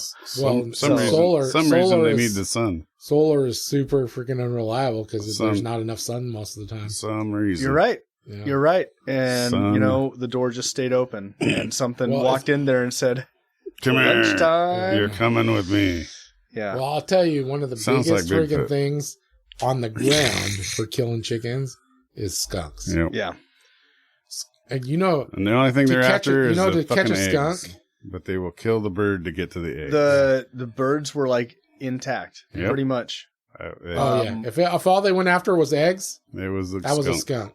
Yeah. Because you can get a live trap. Literally, just take a chicken egg and set it in the live trap. You'll fucking catch a skunk. That's genius! I went and bought a live trap after the night 2 when they got 2 more chickens on night 2. You just throw an egg in there, the skunks will. Yep. You'll have a skunk. Thank you. But I was really pissed that I went and bought a $100 live trap. Here's a word of advice. Anything. I was pissed. Cover that fucking live trap completely up. That way. You guys are. I should have come here before. The skunk won't feel fucking threatened, and it won't spray. By a metal surrounding. That's all. Yeah, and it won't totally spray. Right. But if it can see, that fucker will spray. So if it's in the dark, smart. I'm country dumb. I am. Can't do not that. Good. Can't do that in the city. We grew up in the same place, but we grew up in different parts of the same place. So. Yeah. So a lot of that stuff I've learned those last several years. Gang. I've gotten. I'm not country, but I've got 2 years of country living now. Yeah. You learn fast. You learn fast. You learn fast. I never killed a chicken before. You know what works? you were speckling red paint, right? God dang, strangled one yesterday. Oh gosh! For real, I choked my chicken yesterday. Hey, that's what guys do. Usually single guys, but I'm just saying. No, for real, like General. His name is General. I choked him. It was just like a terrible thing. You choked General. God, dang, you don't. Who names your freaking chickens? You don't let the kids. I name my cars. I name the cars. So like Caitlin. Yeah. That's a quality name. That's me. The kids sometimes name the chickens. You need to tell we them. have some stupid names. The next one should be Kenny. So when the fucking predator kills it, you can say, "You killed Kenny, you bastard." So I am horrible at naming inanimate objects. I'm great. But I had a Jeep. I'm Go like, ahead. Mike thinks I'm one of the best people ever for nicknames Yeah. for freaking people. Yeah. But inanimate objects, like my old truck. Sarah's got the fucking... My old truck was a freaking gray Ford. The timber limo. It was called the Timber Limo, and I didn't even really name it. One of our friends did. My truck now is a white freaking Ford. It's called the White Truck. The white truck. Yeah. My parents had a Blazer when I was. It was just big red. Yeah. They had an Explorer. It was called Dora. Yeah. Explorer. That's pretty good. That's not bad. That's really good. I didn't name That's that. good. I That's a didn't do dad that joke one. that I was can my wife. appreciate. What's this one called? I haven't. What'd she call that? I don't remember. Oh, no. Some So lady's she got name. that during the freaking coronavirus. So COVID bullshit. her and her friend, one of her best friends, got a new rigs. So she named her truck. My wife's truck's name's Cora. And Cora. and her friend's truck is named freaking Nora, or I don't remember what she named it. It was some other shit. For the virus. I thought it was stupid, No. but whatever. They knew it. Ona. But like people, I'll just spout off whatever I'm thinking at that moment, and that's their nickname, and I'm good Spectrum Mike is pretty good. with that. Yeah. Spectrum Mike. That really fits him in more ways than one. He's on the what? He's on the what? Yeah. Oh, that fits him. That's So fucked good. For the first, my first honeymoon, it was a road trip around the United States. It was That's rough. a 6-week thing or Damn. 8-week thing or something that we did. Oh, you tested the relationship right off. Yeah. Yeah. 33 states, 12,000 miles. No way. Yeah, it was cool. I took a Jeep Patriot, a black Jeep Patriot that I named Condoleezza. Black Patriot. Yeah, I love it. It's good. That's a good name with a ridgeline named Caitlin. Yeah. Those are 2 quality car names. Conda. Yeah. Sweet. But that was a heck of a road trip. She didn't let you down, did she? The Patriot, I did crash her in Milwaukee. Fuck. That was my first car accident that I can say was my fault, that I was just like ashamed about. I'm like, oh man. Oops. We're not even halfway through here. Shit. Do we have to turn around? Did I just ruin this? No. That's terrible. Drove the rest of the way with like a busted up fender, but yep. When you're in a different state and you see a green light, you don't really think about yielding to oncoming traffic sometimes. Look both ways. Yeah. That was a Dude, mistake. that's when I worry the most. Yeah, I was well, Oh yeah. yeah, it was, What are you talking about? exactly. Yeah. Like I said, you were testing out. That the was one of relationship 3 on times I ever saw her cry. That was wild. Yeah. You son of a bitch. One of 3 times. You were with somebody for 10 years. A girl. Yeah. You see him cry 3 times. That's crazy. Yeah. My wife cried 3 times last week. I was just going to say, it should be way more than that. Way more. Oh man. Women are awesome. You know what's funny though is they always cry when you would least expect them to. Oh, yeah. Like when you think they're gonna cry. My daughter was in a bad they're mood waking up yesterday and called my wife mean, and she was like kind of a little bit, and I'm like, Give it time. Wait till puberty hits. come on. That wasn't even the by teenager. the way, I think I've met your wife before somewhere. She looks really familiar. When she was a kid, she was like kind of with Sam Wagner and his wife in that just kind met of that Sam group. a couple If that years was ago. I don't know. okay, that wouldn't be No, it definitely wasn't from when she was a kid. Your wife looks like she's like 15 years old. I didn't know her when she was a kid. Yeah. Unless she was friends with one of my kids. You look like you're 20 and she looks I have like she's kids that 15. are almost as old as you, man. Yeah. So, I mean, I didn't know her when she was a kid. She just looks familiar. So, You have met her I don't know if somewhere. maybe I knew her from somewhere where she worked or maybe I just met her somewhere. I don't know. You get dialysis at No, I don't no, get okay. dialysis. That one time. But I got But the she just looked familiar, so I was just telling you. best experience of my life. Yes. Pump it in there. Yeah. Oh shit, dude.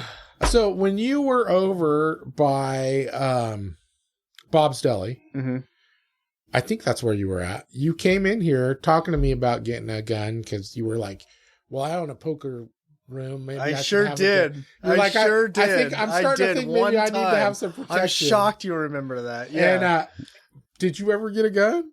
Did you ever get taken care of? I have guns. Okay. Well, but I remember you left and you were going to think about it. I do not have a pistol. He's got a couple shotguns. I do need to. I feel like fucking trench coats it out. Derringer. What? You just need like an old school Derringer. 2-shotter. Fucking bang, bang. That you just fucking shoot somebody in the gut from under the table. Fuck that. The gambling. I feel so safe at the table. I know. I'm yeah. sure you do.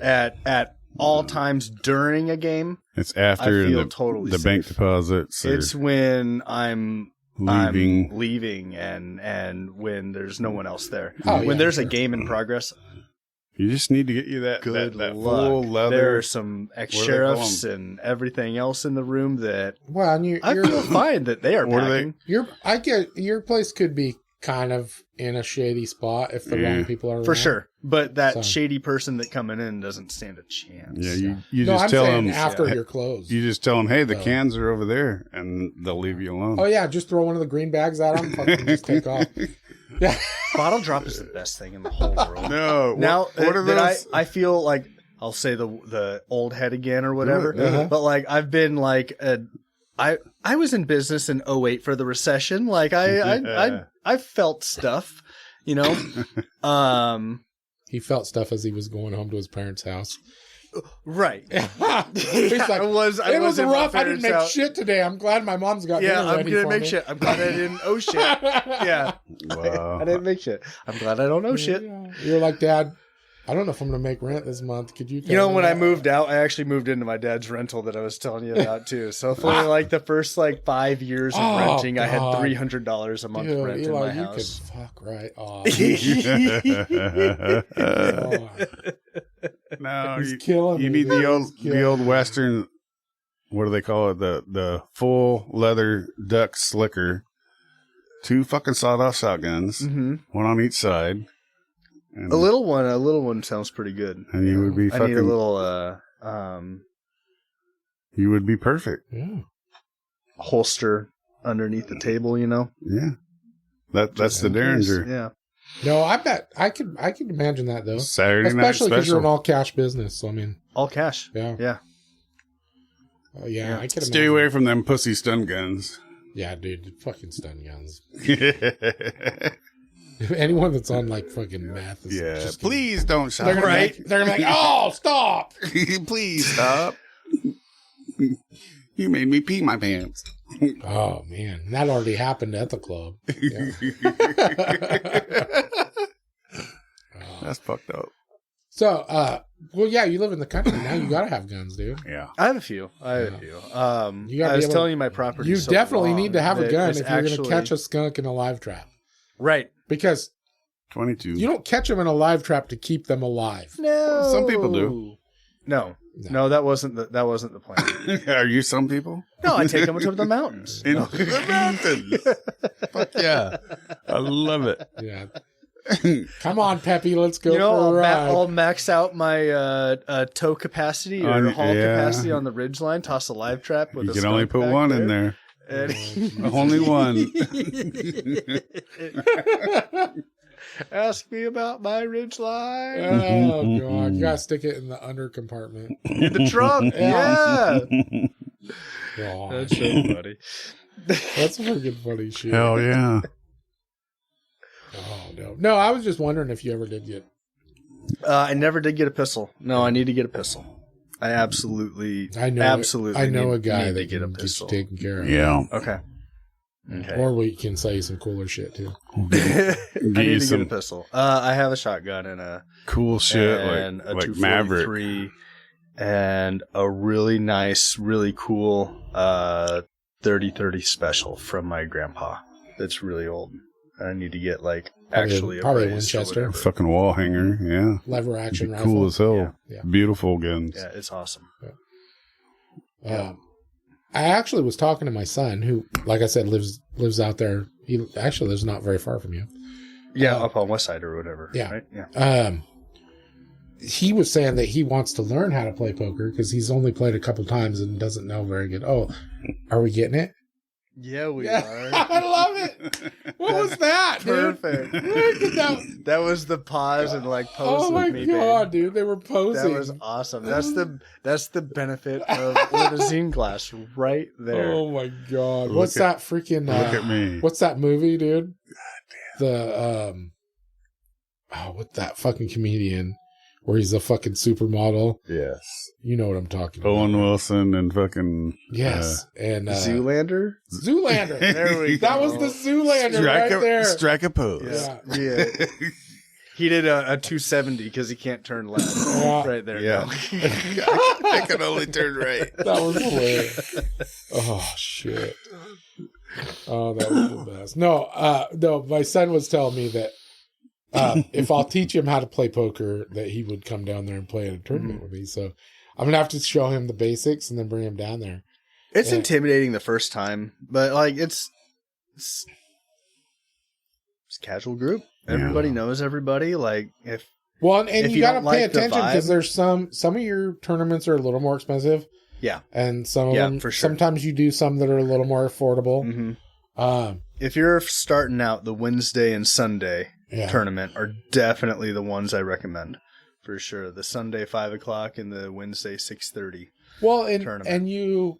But the Fridays are so fun. Like you said, no matter what tournament it is, whether you said that you kind of cater them to whoever's been showing up. Mm-hmm. So I'm assuming the amount reflects that also because, yeah, like I think the last time I went on a Friday, it was like $65 or something like that. Yep. And I think this week it's like $100 or whatever. So I think Uncle tonight's George. 90. Yeah. Yeah, tonight's going to be a $90. I think Uncle George knockout. would. But that's the same tournament really as the fit in. $65 one. It's the same tournament. It's just a different buy-in. It's just the only difference is it's $25 more, but you get $25 for every person you knock out. It's the same tournament. Oh, it's got a knockout bonus. Yeah, so it's a bounty tournament. So if we're playing and you knock me out, you get my bounty chip. And so if I decide I haven't drank too cash much tonight, I could actually make $25 off kicking your ass out. Maybe. You could, and I got a dealer for the night. Guess what? That ain't gonna happen. Covered if I need to be covered. Yeah. So I could play if I want to play. Yeah, me too. My wife's out of town, so very good. Looks like one of us play for sure. I'm deciding. Like I told you, I'm basing what I'm doing tonight off of how much I drink during this podcast. Mm-hmm. You're doing pretty good. So we went up to I know I've done awesome. I only had 2 glasses. We went up to a Blazer game a couple weeks ago, and this was like one of my Christmas presents. Like, okay, like get a group together and go up to the Blazer game. Go up to a Blazer game, whatever game you want to go to. I'm like, all right, I'm gonna get a group of guys together from the club. Only ones that will like really actually root for the Blazers because I don't want to like go up there and for the opposing team. Yeah, and have someone root for like Jokic or something because we're going to a Denver game and he's the best player. Like that would suck. He's a douchebag. So I got a small group together and it wasn't enough to justify a box, so I just got like a row of seats. And how much does a fucking box cost, dude? It was going to be $1,400. Jesus Christ! But I mean, if you're taking 10 people up there, it was up to 16 people. So if you're taking 10 people up there, it's $140 a piece. Okay. So then you get like private walking around area for $140. Really, really close to the seat price. That's the same as like sitting down lower, close. Yeah. First level when they're not good, like how they are now. Always. Wait, I won't. Not always. I won't throw that They're out on the up Dude, and some up. of them might listen to this podcast. Not since the 90s, I'm going to say. Brandon Roy was boss. Whoa. Brandon Roy was the man. Listen here. I might not be old enough. I know you weren't. No. You could have an autograph, though. But Brandon Roy's the man.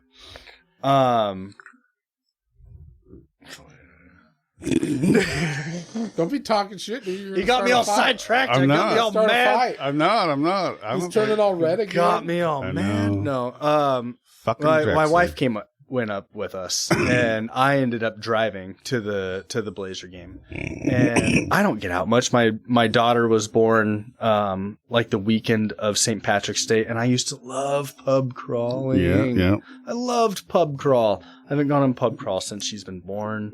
Like, Yeah, that's something this in the was like, past. the Blazer game was gonna be my like, let's have a few drinks and get like, And then you got stuck why driving. You're the fucking driver. driving, Oh, shit. driving 6 adult humans That are drunk. on my Christmas. that are drunk. Yeah, and one of them is like, if you're me, then I am him. Like that much smaller. He had 3 ciders throughout the night, and he was sloshed. Fucking He was done. he's just like a little 120-pound guy. You had to 130 carry pound him. guy. And he's just falling over the stadium stairs and stuff. And I'm like, I wasn't you supposed to fucking be serious? a dad today. I wasn't supposed to be a poor dad fuck. today. You just wait till we Joe. get back to the motel room. No, we drove back that night. Oh, no.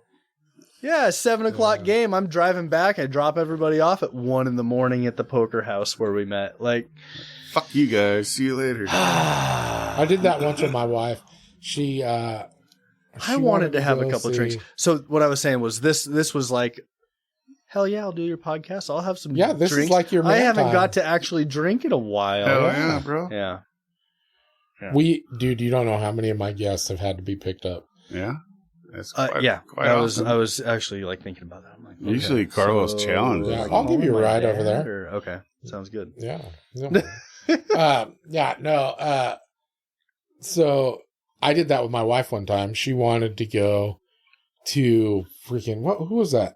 Def Leppard and somebody else. That's Some a fair. concert. Yeah. Some concert No. in Eugene. Yeah. And she's like, it was for her birthday weekend. She wanted to go to this concert, and she's like, "Hey, I want to freaking borrow my grandma's fucking minivan and load it up with a bunch of friends and go to this concert." And I was like, "Fucking okay." This is a dumb idea, You sir. drove? Yeah, so I agreed to be the designated driver and take these fools. And mind you, she invites people that just drive me crazy. So she invites these people with us, and I'm friends with all of them, but some together. I know. It was a disaster, right? Yeah, I know. So we load all these people up in her Instant- grandma's minivan, Instant shit show. and I drive all these fools to Eugene. We have to park 400 miles away from the fucking concert and walk to the concert. And I'm a fat guy, dude. I don't like walking places, dude. I'll have somebody park for me so that I can just fucking get right out, you know. But no, we park 400 miles away and we go to this concert, and I had never been to a concert in that place. What was that? Roseland? No, it's Eugene. where they have the basketball games and shit. Matthew Knight? It's fucking Matthew like, Knight Arena. I mean, it's like if you lean forward, you're gonna die. The old one. original one. Yeah. It's still there. Yeah, it was the first. It's But steep it was the as shit, original. though. Yeah. It's steep. It's not as the shit. new one. I No. don't fucking know. Okay. This It couldn't is be the new This one, was several so years that- ago. Okay. But it's steep as shit in there. So we get in there, and they're fucking trashed. Like, we took fucking bottles of liquor, and they fucking drank them all on the way. We went to the concert. The concert was okay.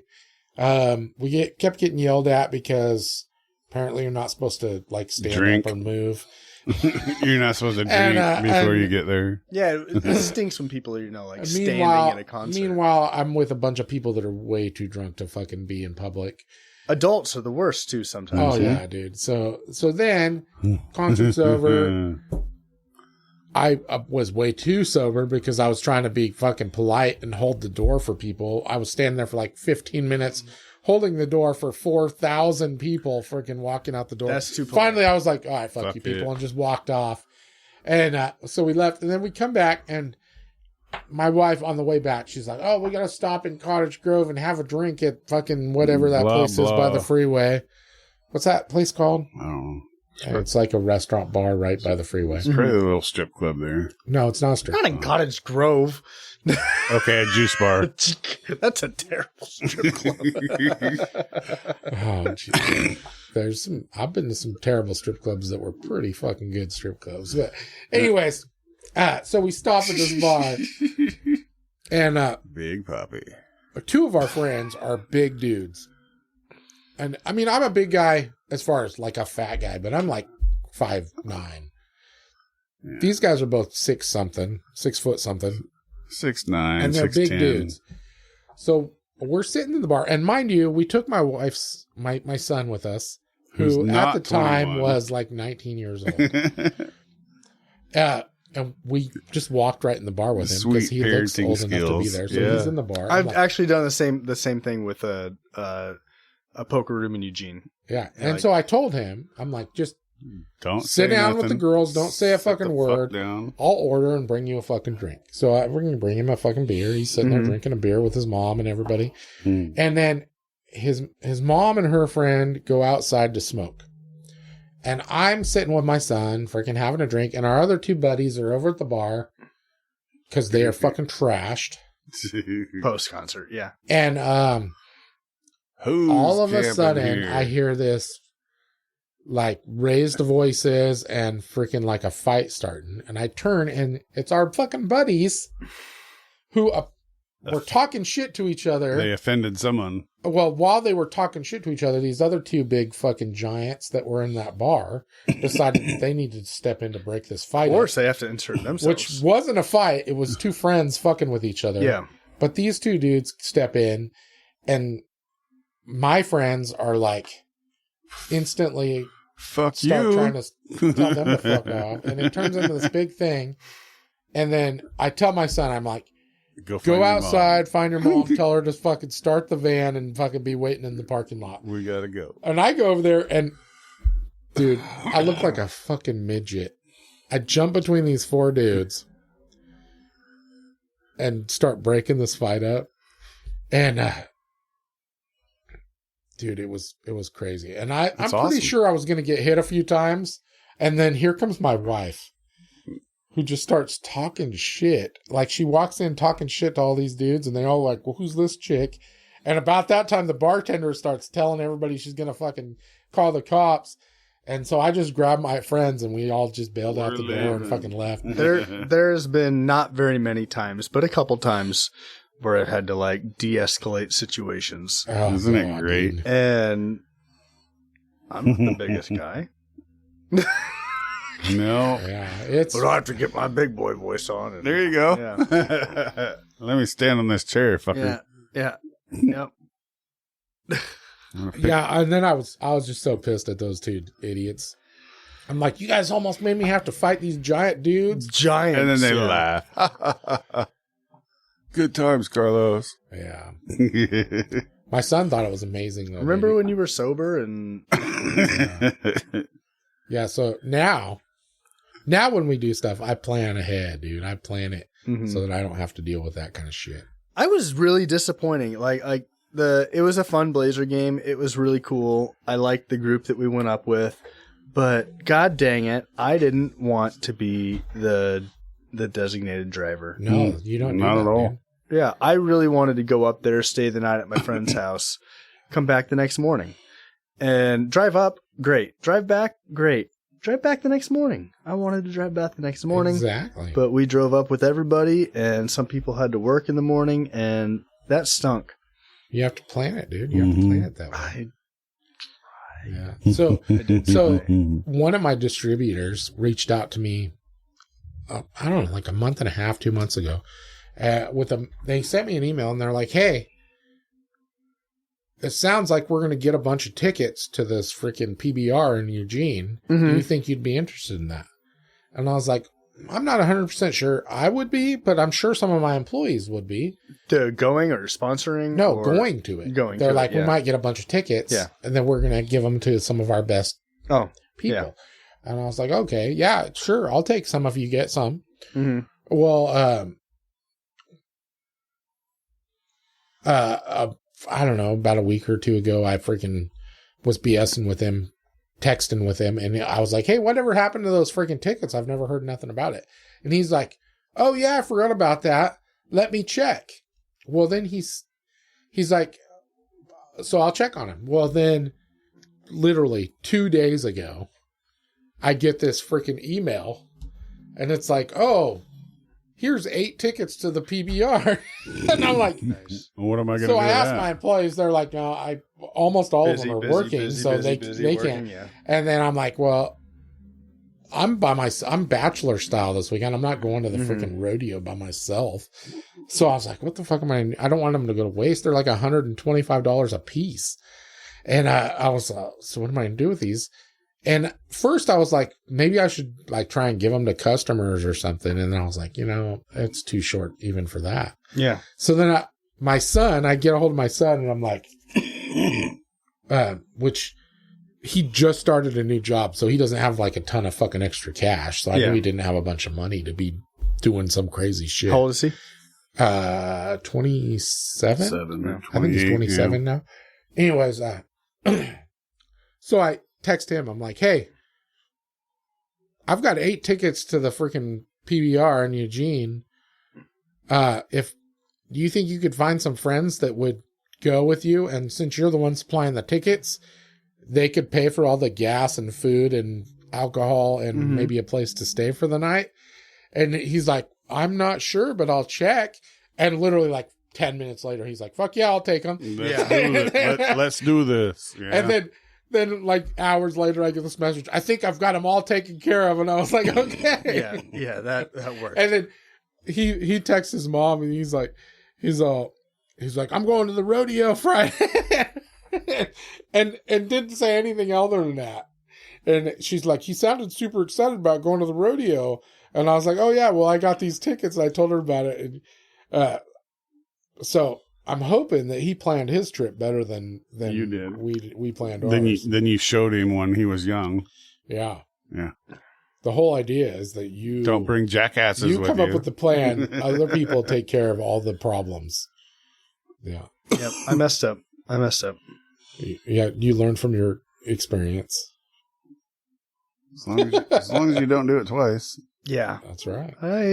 It'll be different next time. Like marriage. Yeah. Oh, good one.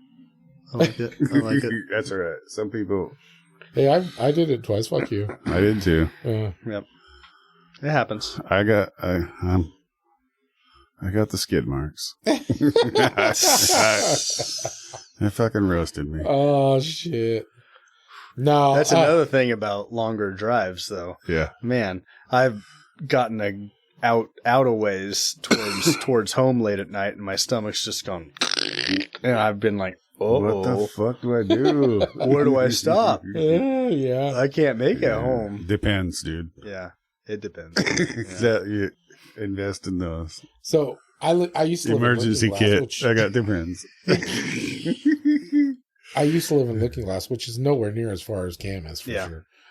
But I had a little bit of drive to work every day, and I have a pretty good routine, and so my drive time is when I'd listen to like my whatever audiobook I'm listening to. That was another one that I would and so I'd get a chapter or two in while I'm fucking driving to work or driving home. Well, then we moved into town not very long ago. Cuts it down. Dude, I can't even, I'm like fucking 2 songs. I can't listen to it. Yep. I can't even get through. I barely get back into where I remember where I was at on my book and I'm home. Yep. And so that's one of the positives about living further out. Yeah. You get like real time to get into something. Yep. Yeah. So it was like now if I do listen to my book on my way home, I'll fucking sit in the parking lot, sit in my fucking driveway. Yeah. For fucking 10 minutes. Somebody always comes out, just so I can get to a spot where I can stop. Mm-hmm. Yeah. Yeah. Or I'll get out and freaking sit on my porch for a while listening to it. Before you even get in the house. Yeah. But I think I need a pause. Yeah. Yeah. I was getting ready to wrap it up. But okay. You want me to wrap it up or pause? It's up to you. Pause. All right. Okay. We're back again. We're going to wrap up pretty soon, though. You do what you got to do. Yeah.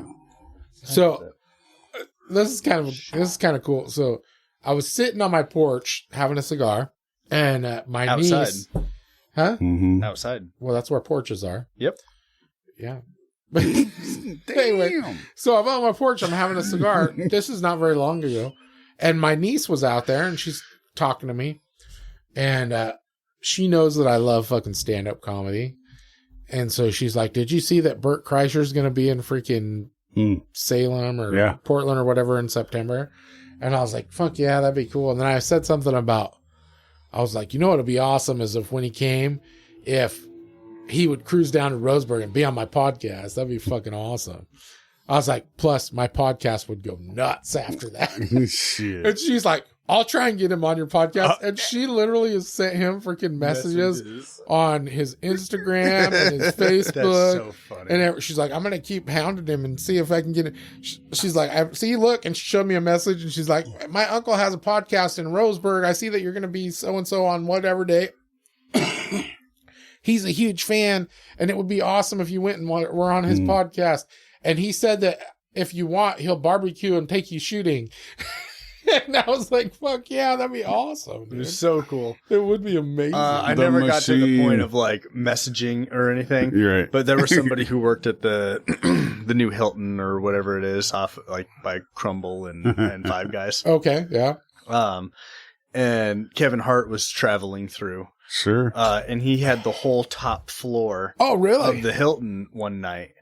And I'm like, that dude is a PokerStars sponsor. Like, I want to get Kevin Hart in the Kevin clubhouse. Fucking Diamond Lake. That would be so amazing. Sick. If that happens, you better call me. Right. Yeah. It'd be so cool to have a fucking Kevin Hart come into Roseburg, Oregon, and play poker at the clubhouse. I can just imagine. It'd be so cool.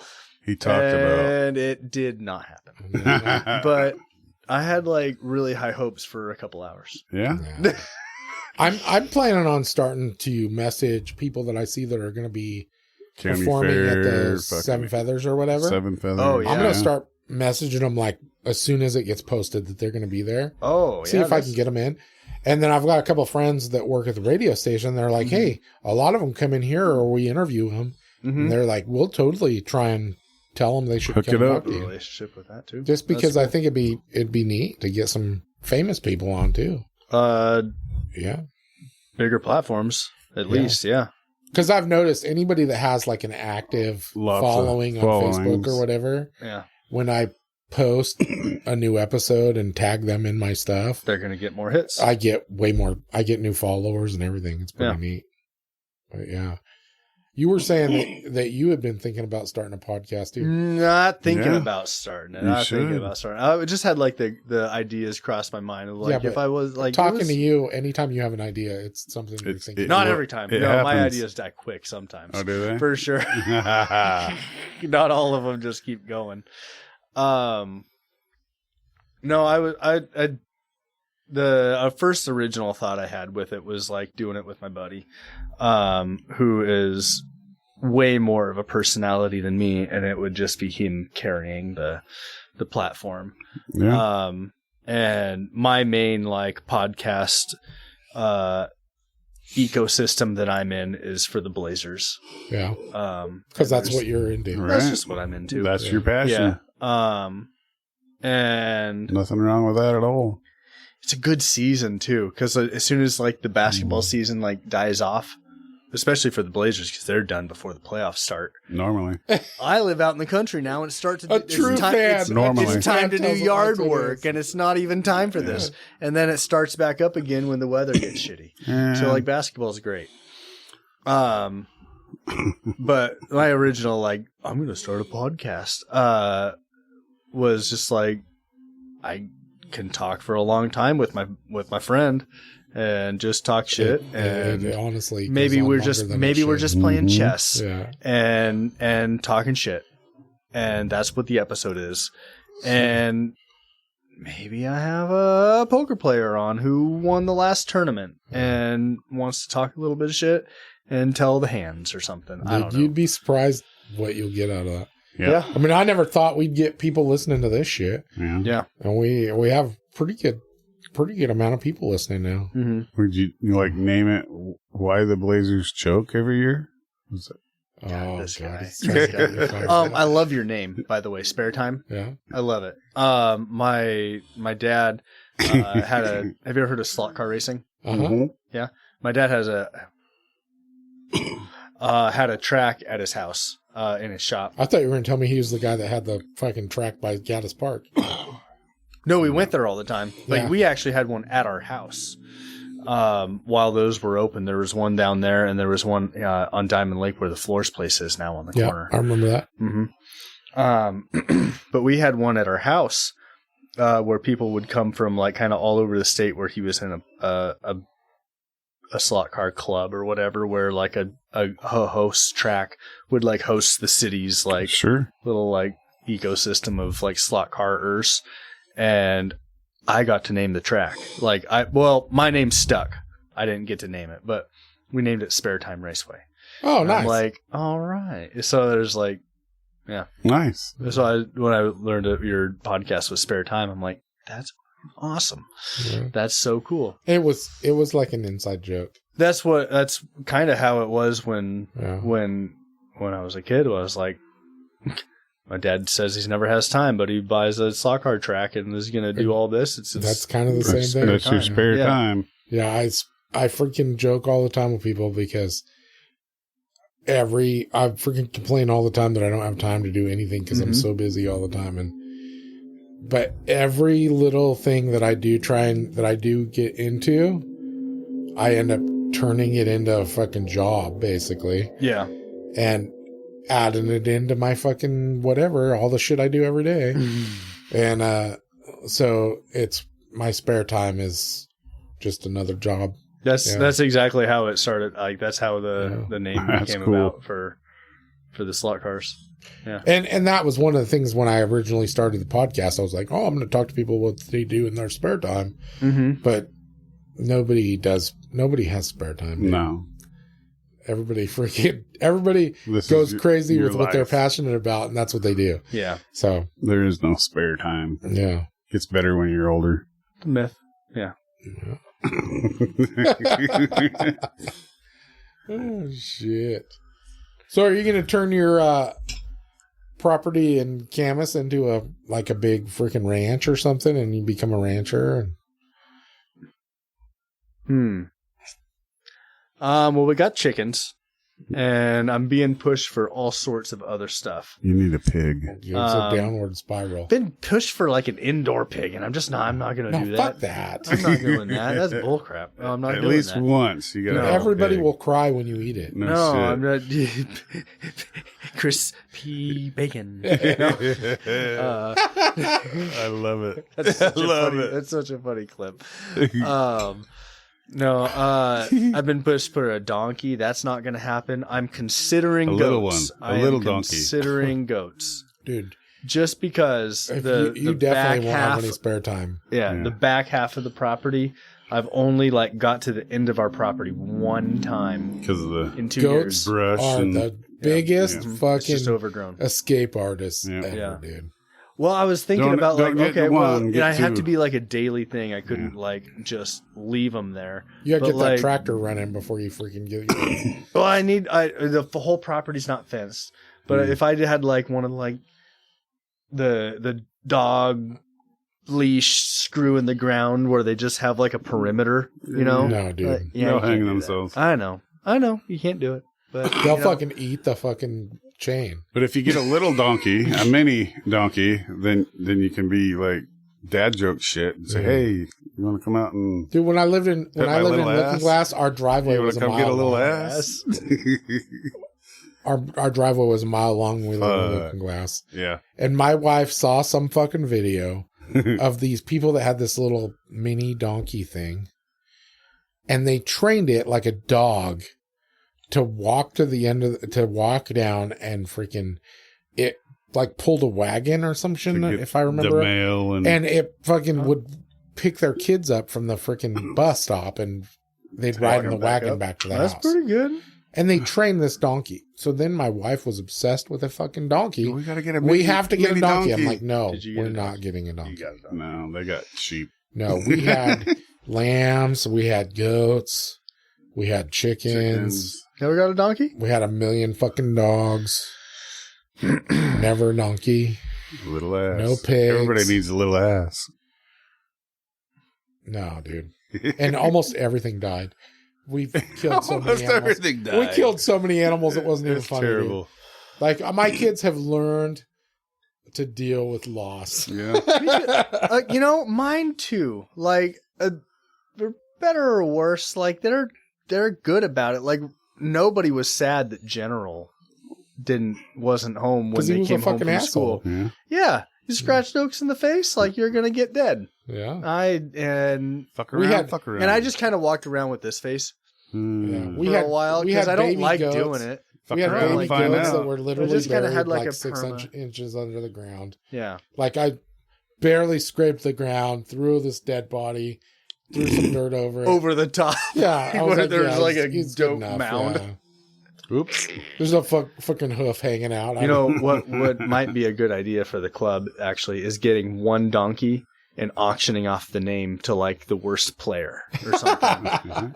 Like, who is the Hanna's biggest donkey? Yeah. That's the way to get your donkey, Carlos. There you go. That's pretty good. I might auction off a name for the clubhouse. Carlos. There was a fundraiser the players were thinking about. It was called Tase a Dealer. Oh shit. Right. Yeah, you know how like you have to get tased before you become a cop or whatever. Like, Fuck that. You know what would be even better is if they didn't know it was happening. The dealers? Yeah. That's me, bro. That'd be awesome. They gonna hide the taser under the table. Bam. What the fuck? It would be awesome. You Just are now right in the sack, club. dude. We were trying to figure out like who would bid the most for a chance to like tase me, like for all the bad beats that I've That's given them. fucked up.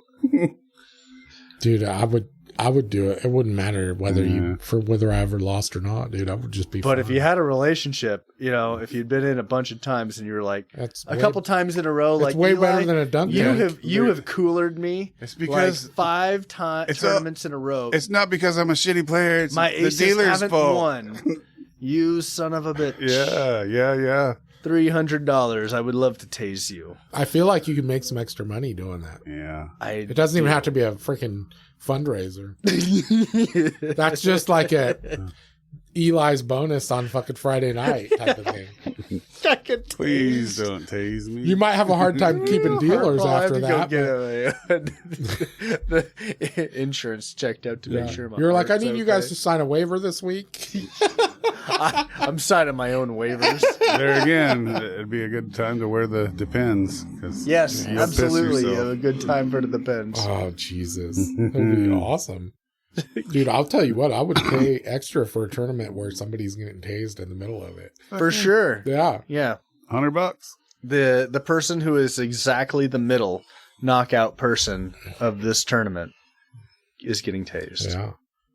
So action changes. How do you make money there? Do you only make money off the membership, or do you make a percentage off of the tournaments too?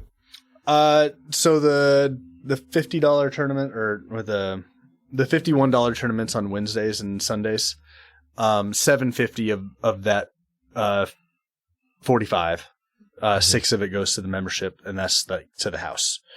But $750 of it goes towards the dealers. Okay. So if the players who cash are just new and don't know anything and just bail after they get the money, the dealers get something. And so they get $750 from every buy-in for the Wednesday and Sunday tournaments, and it's $10 for the tournament tonight. Gotcha.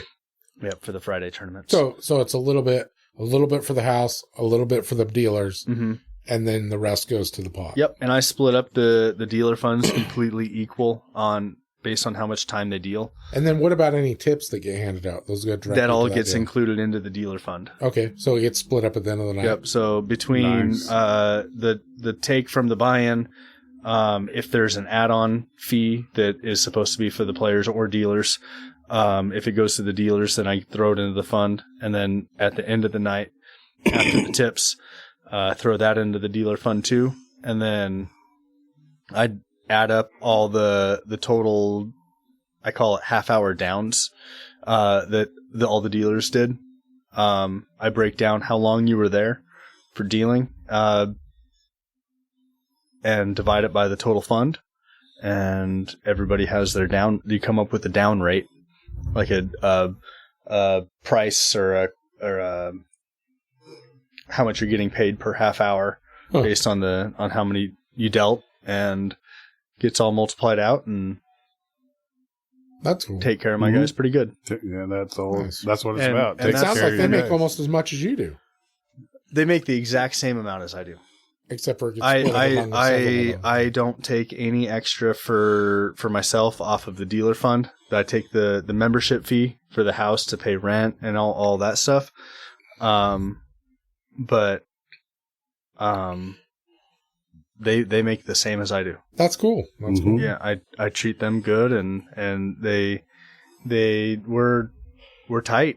Like That's awesome. We're a really Well, they we're seem a tight group, and they know that if they need to have a day off, like I have my Friday dealers, and I have my Sunday dealers, and I have my Wednesday dealers, and they cross over. And then you have your guys like tonight, where you're like, "Hey, I don't want to run the club tonight. I just want to play." Yeah, So- yeah, and and that's how it is on any night. If Austin is having a toothache on a Thursday, and if he calls me, he's like, "Hey, I need a cover tonight," and I say, "Oh my God, I can't tonight. Let me get a hold of Tank or Brandon or Kerbo or somebody," and we just we make sure we're covered. That's cool. Yeah, it's a pretty awesome setup, Sounds like it. and I got a good crew, and yeah, works out pretty good. Right on. Well, it sounds like you got it set up pretty neat, and It's definitely unique. Yeah. Yeah, for sure. There's well, not you got no competition. home games. Well, yeah, but Yeah. that's I mean, definitely competing with home games all over the place. do you have some people that come in that are like, "Hey, I'm having a big home game this day, so you might not want to." There's only a couple customers that like have games at their house. Yeah. I've got a couple friends that have pretty regular home games. Yeah. That I get invited to every time. Mm-hmm. I'm horrible. Sorry, guys, if you're listening. I will come eventually to one of those. I've been to a couple, but I mean, I like I said, I barely have played in forever. Yeah, you know your group, and if that's the group you're looking for, and you can't, maybe some activities, drinking or whatever during the game that you can't do, but it's sometimes it's nice to. I love home games. Yeah. That's where I fell in love with poker, but it's The only thing I don't so like, cool to branch out a little. the only thing I don't like about home games, which I guess I'm starting to learn that maybe that's not that bad, is it feels to me like home games have like play crazy, rebuy. Play crazy, rebuy again. For that type of thing going on. And Sometimes, yeah. And I feel like I'm just like, so basically whoever's got the most money is going to win because they're just going to keep playing crazy and rebuying until freaking everybody else is freaking finally They got their broke. shots, yeah. Like every other time or something, you get this story of like the guy who like he didn't rebuy and he won the tournament, and there were only like 11 people in the tournament, but there were 33 rebuys, and Yeah. he's only in for one. Yeah, but Yeah, and I mean, it's a and that big doesn't advantage happen for very often though. no, it doesn't. No, if you can rebuy and rebuy and rebuy, The person who rebuys is going to be Yeah. at the top of the leaderboard, and And you see that's- that at the club.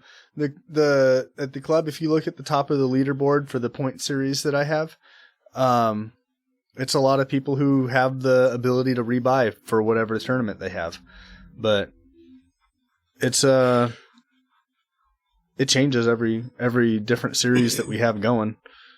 Yeah. well, I'll tell you, I'm starting to feel like I haven't drank enough that I'd be too bad to be able to play tonight. So I might have You to haven't come drank enough, so you're not going to play? Is No. that what you're saying? No, back. No, I'm saying the opposite of that. he's Okay. going to be good. Oh, you haven't. feeling like I'm you still haven't drank good. too much. Yeah. I'm feeling but you're like in I'm a feeling like sweet I'm spot. I'm like Me in too. that I'm spot. actually feeling that way too. Yeah. And I almost never play the bounty tournaments. Except for we've been here for freaking hours, so Mhm. you know you and me are gonna be like talking mad shit. I'm I'll be like, "Hey Eli, Do you still suck over there? my tables that I set up, I like to say are mostly random. Yeah. You don't set them up just to cause I will problems? not be starting at your tables. Strategically. There's a low probability. Of me There's starting at your the table. random chance of us starting at the same table. I'll see is you not at the good. final table, Carlos. Fair enough. Yeah. I feel like he just said he's scared of me, dude. Oh, That's what I heard. That's not what I heard. what I heard. That's not what I heard. That's not what I heard. I heard that he's scared. No. That's not what I heard. Might be what I said, but that's not what I heard. There's a reason why I deal. Oh, yeah. I think you get it's to awesome, see it though, all. dude. And I think it's fucking amazing that. I mean, you're literally just this fucking kid Thank you. that I'm not talking about now. I'm talking about originally. Yeah. You're To literally start there's this just whole- a kid that you're like, Whole process. and I finally found something I like. the whole journey. I think- that you're. I think you're my doing. parents should just freaking deal with me hanging out for a Well, little I was bit. going to be living with them for anyways. It's not like I was like. No, you're mooching like or I anything. got nothing to lose. Yeah. I'm gonna take a chance the and time. do this. So have you reached the "I told you so" moment? I told you this would work, or was that They even were a thing? they were never like, I don't think this is going to work. That's good. Yeah, I can they were- imagine that because there's no way. Like Yeah. if my kid was like, "Hey, I'm gonna start this fucking. I'm just gonna have people come over and play video games, and we're gonna Yeah. fucking get rich this way." Our deal was. I'd be like, "You can fuck right off and go find a job." There's no way. Your parents are way cooler than you. You're There's not- no way I would have been like, they- you're not the making first- money. "Oh, by the way, I'll help you out with that." The first time I went up to the place in That's Eugene fucking where they funny. play cards at Full House Poker in downtown Eugene, I was like very embarrassed, but like my parents walked in with me to make sure it was like an okay legit. place. Yeah. They had to check it out. They're like, first. "Okay, we're gonna go eat dinner. Give us a call when you get eliminated." Yeah. It was something along those lines. It was like walking in like with your mom and dad to make sure that you're Oh, okay to go yeah. to They're the like, "If I casino." sign a waiver, can he play?" Yeah. He's not old enough, but is it Are you okay? sure that you don't have alcohol here? No, there's bars all around. We don't have alcohol here. Yeah. Well, is That he would okay? totally Is he be going to be safe? embarrassing, yeah. Yeah, he's going to be safe. Like we only had a couple shooting. No, I'm just Only a couple. No. That doesn't happen very often. Yeah, literally, if I was your parent, Oh, shit. when that recruiter showed up, I would have been like, "Fuck yes!" I'll be like, "Yeah, he'll sign." He'll Yeah. Come on. sign. Where's that paper? I already had my business at the time too. I'm like, no, I Yeah, can, that's what that would have can't do freaking it. drove me even more. I would have been like, "This fucking kid's draining me." It was even worse after I moved out because then he like lost income based on the rent I was giving him versus what he could get. Yeah. Sure. He should have just kept me at home. Yep. No, it's Pretty amazing, It's dude. awesome that your parents believed in you enough Hell yeah. to keep it going, dude. Yeah. So that's cool. And Total. obviously, it was a success good story. idea because Yeah. it's fucking been great. I like And it. it's turned out to be at least good enough that you can support your family. And Mhm. It's pretty cool to have like a spot like this area has never had a continuous running poker place legal a legal poker place There you go. continuously running out in the open and it's awesome. It's really cool, and it's I take a lot of pride in saying that I was the one that brought it into town or whatever, you know. I'm bringing it back. Yeah. no, I think it's fucking great. Yeah. Yeah. And It really there's not anything like it. No, for sure. Yeah. A hell of a deal. Yeah. Well, like I said, if you decide that you want to branch out to doing some fundraiser stuff or any of that kind of thing, Yeah, there's been thoughts of that. for let sure. me know, because I would totally be down with partnering with you some. Or if we need to freaking round up some other folks, I've got other connections that I'd be happy to try and involve in it as well. Okay. So I think it'd be fun. Or if you just want to hang out, I'm good with that too. Cool. Yeah, because I'll come back in another time real soon and actually buy a pistol. yeah, Yeah. that sounds good. They got a few out there. Yeah, Yeah. we'll come. We can come out to your place and just go shooting. It's narrow and long, which makes for a good shooting range. Yeah, that's a shooting range. Yeah, dude. that's It's narrow and perfect. long. It makes for a good shooting I'll range. bring out It goes uphill. I'll bring out Perfect. some fun toys. That are quiet. Nobody would even know I'll you're ruin shooting. you, dude, because I'll take you out and shoot some stuff that's fun to shoot, and you'll be like, I have to have this in my life. Very cool. And then your wife will be like, he's not allowed to come over anymore. But honey, you can't hear it. Yeah, That's so It'll funny. be great. yeah, it's freaking awesome. But I need to get this wrapped up because Okay. Let's do it. I'm trying the to break tournament's records getting ready here. to start. Yeah, I was looking at your watch. I'm like 22. Okay, I got it. It's in an hour. Yeah. It's in an hour. So we'll get this wrapped up right now. Dude, thanks for coming on. Absolutely. I hope you had a good time. It was awesome. Yeah. Yeah, it You was really weren't way less nervous about nerve-wracking. coming on, so that's good. Yeah. I know that you said basically that your wife was already looking forward to listening to this to make fun of you. A little bit. So Yeah. A lot. I hope that you It's got to be a common thing. That can't just be me. no, dude, that's all. it's just That's what you. marriage is about. It's just you. No way. Dude, marriage is all about freaking Yeah. messing Getting it with when your you can. significant other. Yeah. Mm-hmm. Go back to the old. Yeah, It gets especially better. if you're any kind of if you have like a competitive bone in your body. Yeah. Gets better with age. And no matter what no matter how good you Like, think we you didn't did, talk about my she's gonna be stage like, I life. can't believe you no. said that. Yep. There'll be something you did wrong. Definitely. Absolutely. Maybe. 100%. Maybe. I think but I did good. I think I avoided some topics that were like really maybe- like what were you not supposed to bring up? Yeah. You brought it up a What? little bit, but What? I What? did What? good. I did good. Dude, we should totally go back to it. We Hey, did great. you're we coming did really back. good. You're coming back. No, we did good when we were talking about different family getting weird when people die. Copy. Oh, gotcha. Copy. Well, that's weird. I don't want to get into weird shit. That's Yeah. normal. Yeah. It's just like, what do I you don't like mean? getting Yeah, weird? those are issues. I don't yeah. like getting into morbid weird shit. dude. No, not even being morbid. Not weird, even just morbid, family that's stuff. just yeah, Well, that's just That's like my family, dude. Yeah. My wife's family. Fucking nuts, motherfuckers. Dude, my family, not super religious, not anything, right? same. My wife's family is like Catholic and stuff. Dude, weirdest shit. First time I ever went to a funeral in my wife's family, You didn't know what to Catholic do. funeral. There's people taking pictures at a fucking funeral. I was like, what's happening right now? This is the weirdest shit I've ever seen in my life. Yeah. Yeah. This is for So memories. yeah, Memories. that kind of stuff is weird, dude. Everybody's family does different stuff.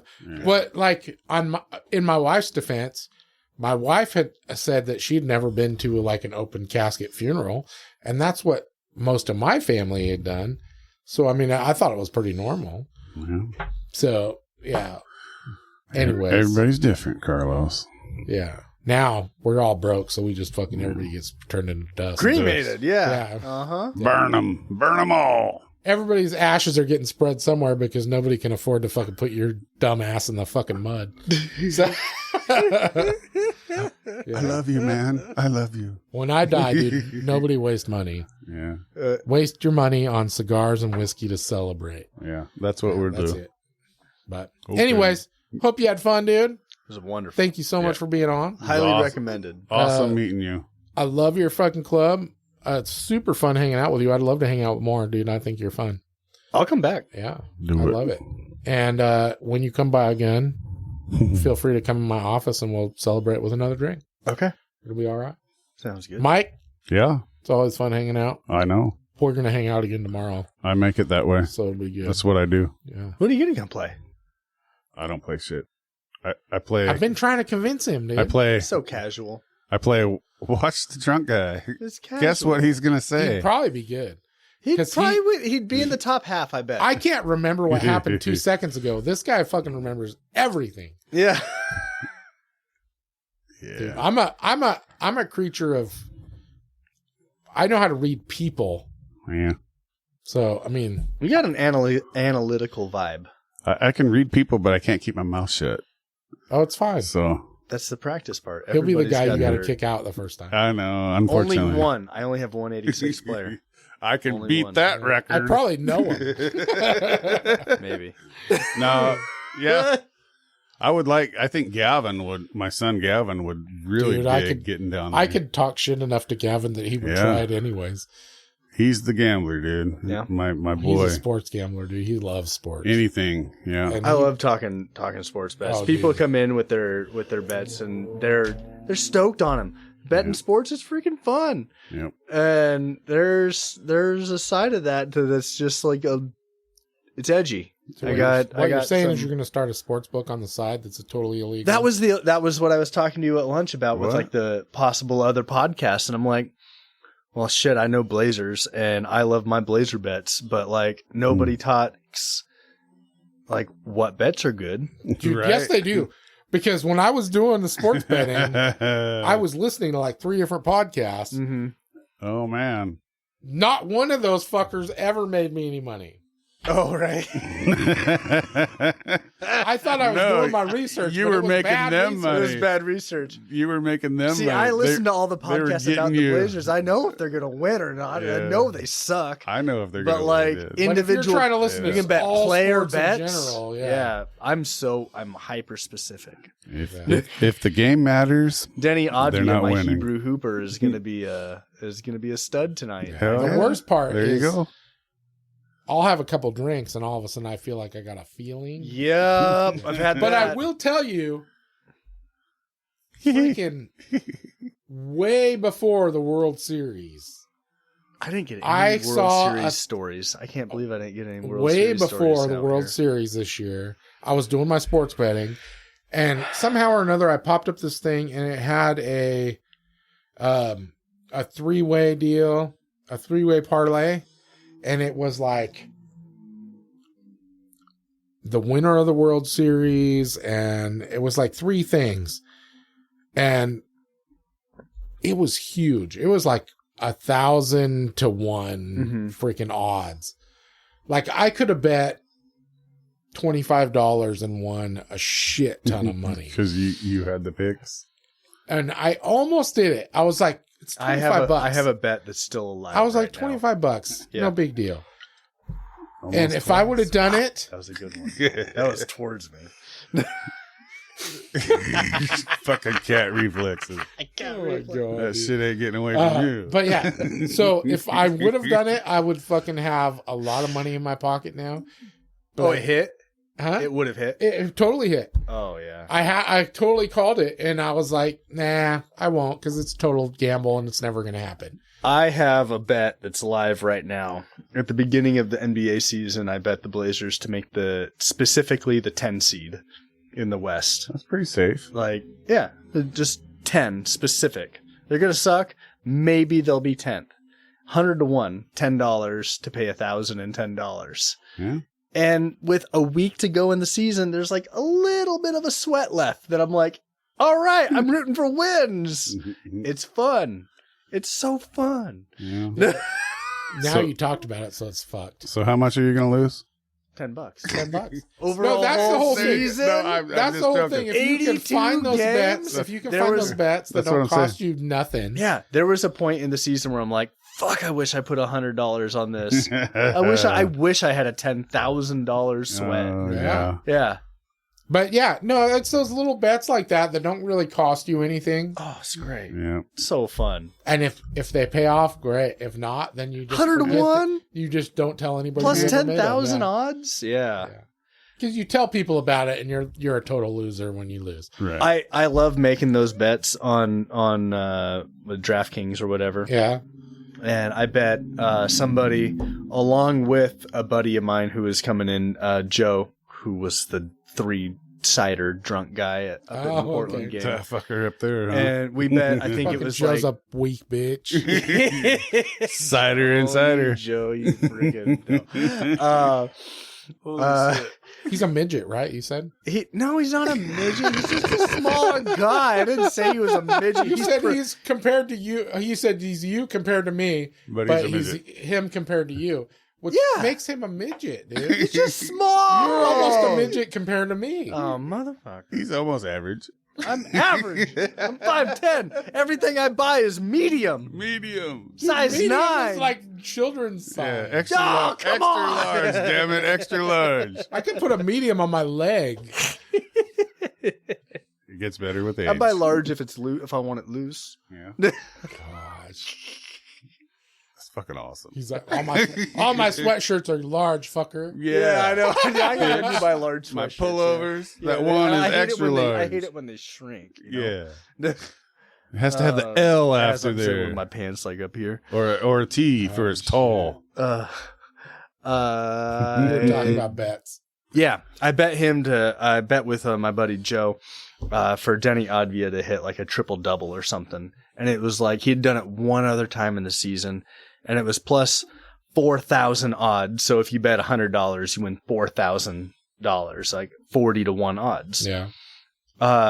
And we both bet like, I don't know, $5 each or something, and it changed the odds on the website. Like our two bets changed the odds from plus 4,000 to like plus 1,700 or 1,600 or something. Like we significantly changed the odds. Like we got plus 4,000, but the next people who wanted to buy it had to buy like less than half the odds. We're like, yeah, we got a good deal. You know what they should add to DraftKings is actually freaking making bets against people, not against the freaking odds. I would love that. I would love to bet, like, instead of like, I do a lot of player bets that are like, I think you're going to get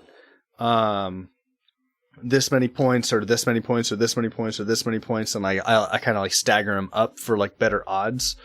I would love to go like, you're going to get this many points, but if you're going to get less than this many or less than this many or less, like drag it the other way. Like you're betting the dark side. It's only against your buddy fucking Tom or whatever, you know? Yeah, like you're betting the dark side of, oh, that's an even better idea. Saying. If you could bet, you can like, make bets, but it's only against the house. Certain buddy. Yeah, like you're like siding with the house, like betting against them. Yeah, that's pretty good. That's smart. I like that too. And then fucking they just take their cut out of it. Mm-hmm.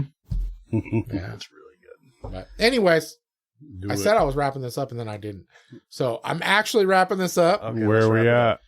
Eli, thanks for fucking coming on. It's fucking super fun. It was fun. I feel like we're gonna be friends forever now.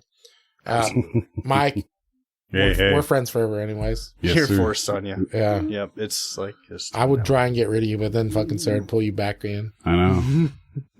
That's the way it works. Freaking thanks again to Umpqua Survival for sponsoring this. Sweet. The guy that owns it's fucking super fucking sexy. I wouldn't go that far, but he's a cool guy. Cool guy. He is, dude. He's got back. Baby. Oh shit. Anyways, and anybody that happens to be at the tournament tonight, I know Eli's gonna be there. I'm debating still. Depends on if I have another glass. Master. I might do it. We'll see what happens. Anyways, I'm wrapping this up and hope you guys enjoyed it. And until next time, have a good weekend. Blazers. That was weird.